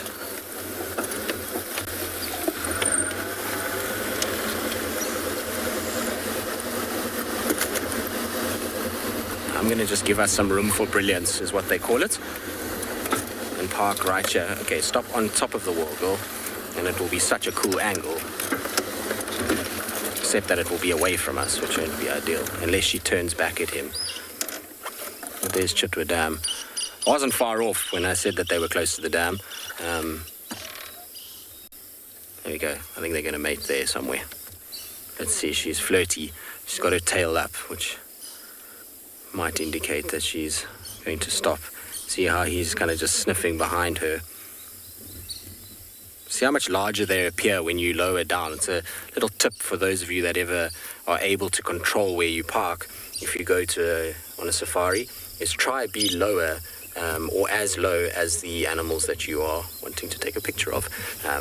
It really does make the animal appear that much larger. You feel like you're on the same plane as them and not looking down on them, and it's a much better aesthetic view in photography. So just a nice little tip for you guys. Sorry, Elton, if you can just repeat the name for me, please.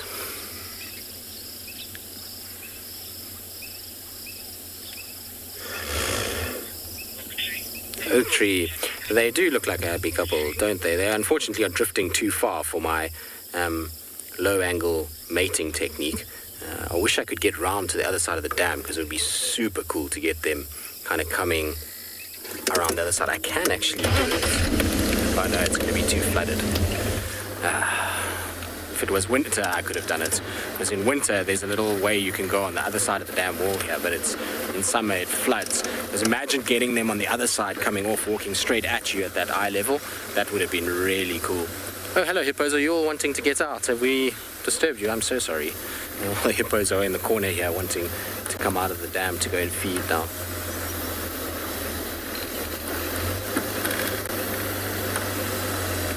Come on, roar for us, boy. He won't roar, though. It's not with a female. Doesn't want to attract attention to himself. Carlene, no. Not all mating sessions produce cubs. Sometimes it takes a few times until they actually produce. I'm going to try and just see if I can sneak past them here quickly. Got a fair amount of space. Especially while she's so kind of she's going to the loo, so we don't really want to be downwind from that anyway. Perfect, we made it past, guys. So what we're going to do is we're going to turn, and then we're going to face them and just roll back with them as they come over the hill. And we should get a really nice view of them sort of walking onto us, which will be cool.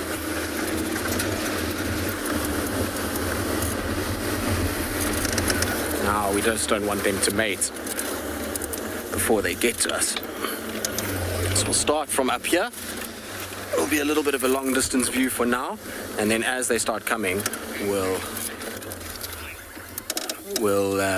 start rolling back. It's going to be quite spectacular when, like I say, when they come straight towards us, and they'll be actually higher than what we will at some point if they don't stop on the wall itself.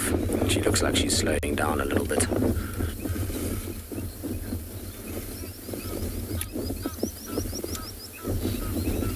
I was saying just now that you won't see him roaring because he actually doesn't want his brother to find him. So he'll make sure that he stays quiet so that he can mate with her undercover, except that his brother is probably fairly close by. All right, Marcel, let's roll back because she's come far enough now that we'll see her. don't even have to start the car. Electric safari, here we go.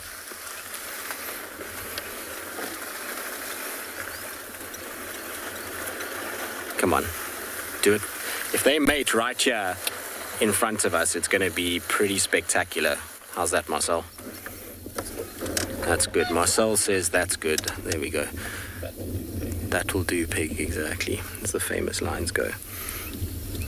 No, don't cut that way. No.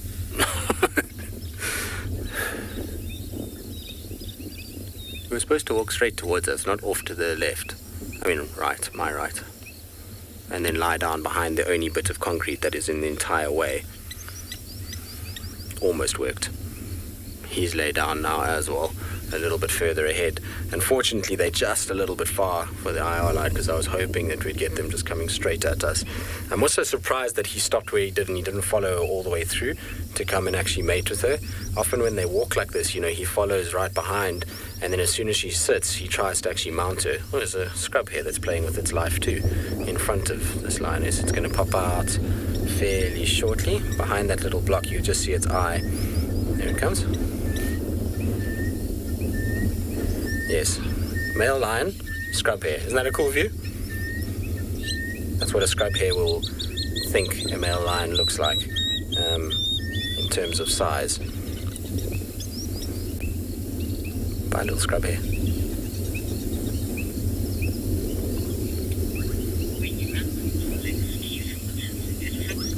All right, we'll sit here and hope that they eventually do walk a little bit further. I don't think they'll be down for long. In the meantime, let's send you across to Steve, who's managed to find some ellies.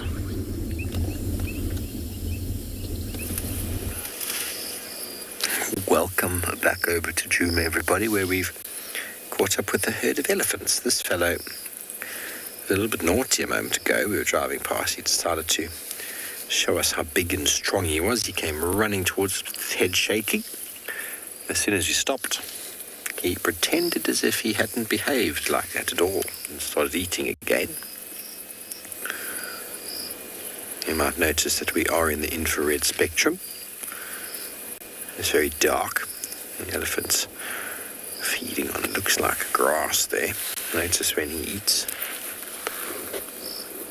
smacks it against himself because of all the sand on the roots.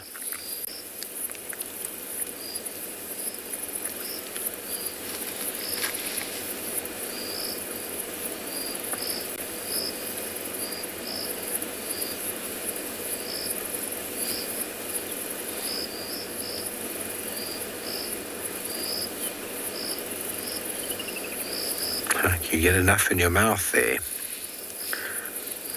Oh, it looks like that's a forb, actually. What is that? Not actually sure what it is in this light.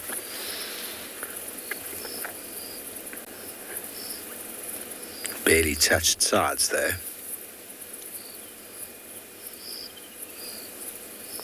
You'll probably pick another piece that's exactly the same.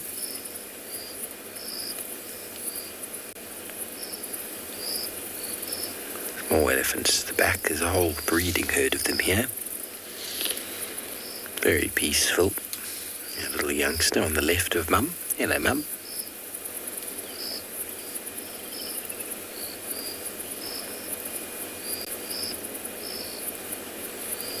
You can see the contrast of the wet patches on the side of the head from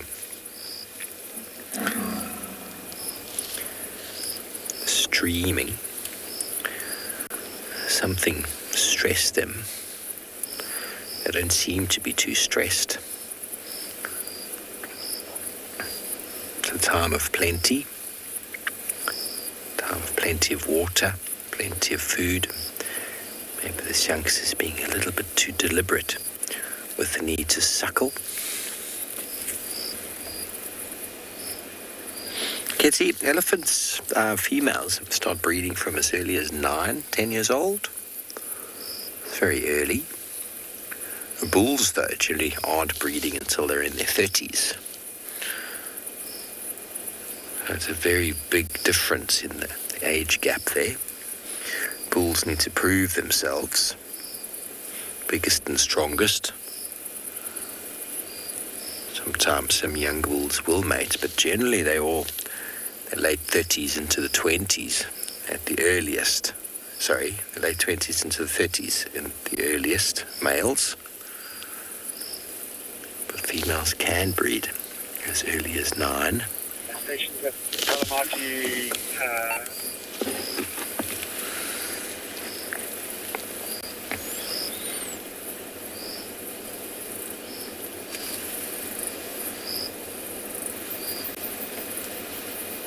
So the bulls have got a long time to mature. The females don't really have too much time. But then they don't have to leave the herd. They stay in the natal herd for life. Close-knit groups.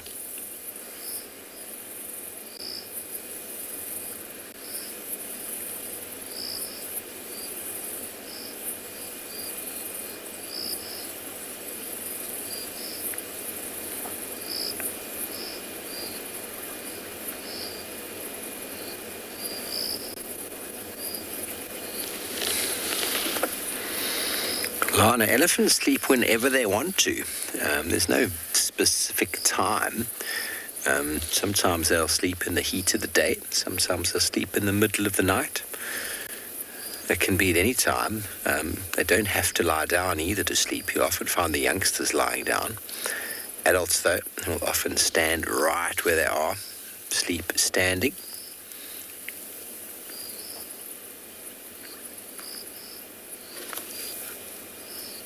You'd probably find the peak times for sleeping are in the heat of the day and in the dead of night. But they really can sleep at any stage. I found big bulls before sleeping in the middle of the morning. Flat on the ground. I approached one before that I thought might have been dead. And I found out it wasn't dead. And also how quickly they can stand up. Quicker than you think.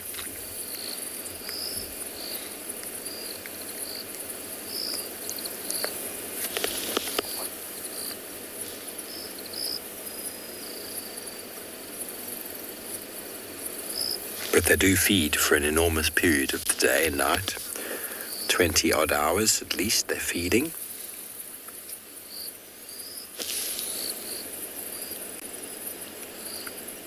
Never-ending appetite.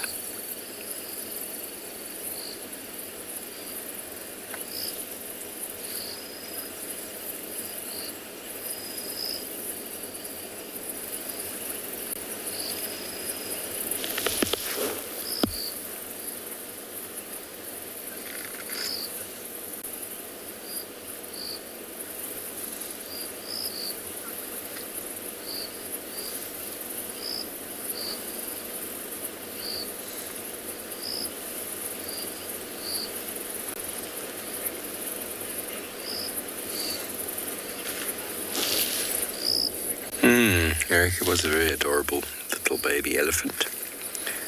He's wandered off slightly from mum. It's probably a second generation, that one to the right there, and the one that's disappeared behind the bush. Staying very close to mum, but still the space between them. There we go. Here's a bottom. And a very loose tail. Very relaxed. Feeding, taking it easy. They've taken time to adjust their eyes to the darkness. And like us, elephants can get a little bit annoyed if you shine lights at them. It's always important to be very low on the light spectrum around elephants because, as you would as well, if you've taken 2 hours, hour and a half to get used to the darkness, bright lights can be a little bit confusing.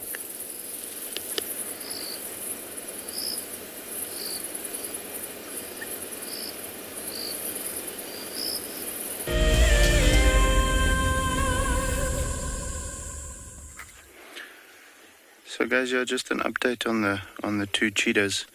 There was a vehicle that was looking for them in this area this afternoon. Unfortunately, they also didn't have any luck. So it could be that they went into the area, into the block, and may have succeeded in a kill. Just where we can't see them, Like as you've seen with the grass being so long at the moment, it is quite tough to see if there's something lying underneath a bush or so. But every day that you can switch off or end with a sunset like that, it doesn't really matter what you've seen before then. I mean, we have been pretty lucky this afternoon. We've seen the dogs. I believe you guys have seen some nice leopard and cheetah and, elephant and all of those things. So all in all, a very successful day. And what a way to have the sunset. We were very lucky, though, with the rain. It seemed to have rained out by the time that we got to the area where the rain should have been. So we could continue in the drive. However, I always love a sunset with a little bit of clouds in it. The colors are just incredible. So much more. And you get the texture and the contrast and all of those things, just amazing. So yeah, beautiful. And I just like seeing those silhouettes on the dunes as well. Incredible.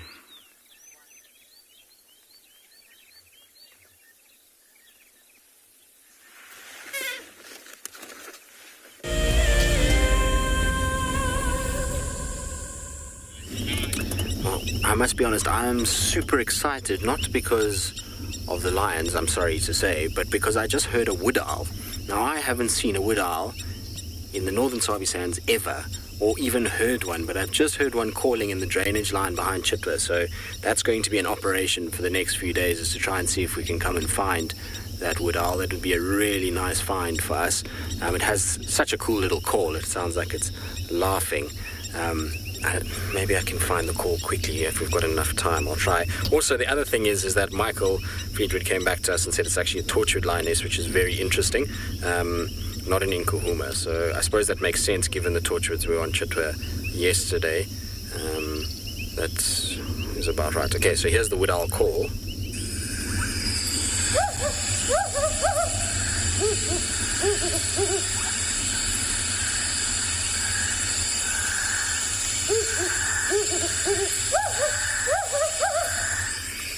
So I just heard that calling right now, which is amazing.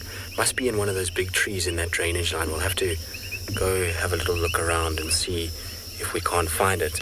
I'll be excited if we can. Like I say, I've never seen one up in this northern part, or even heard one up in this area. I've heard them along the Sand River, but never up this side. So maybe with all the water, that's why they are coming out this side. Cool, something to come look for. Also, these two tomorrow will just be something to come and look for. They will be, I'm sure, busier as ever, trying to procreate and make new little cubs. It's difficult with the tortured pride because we don't know a lot about them. We don't see them a lot. Even the guys to the east of us spend so little time with them.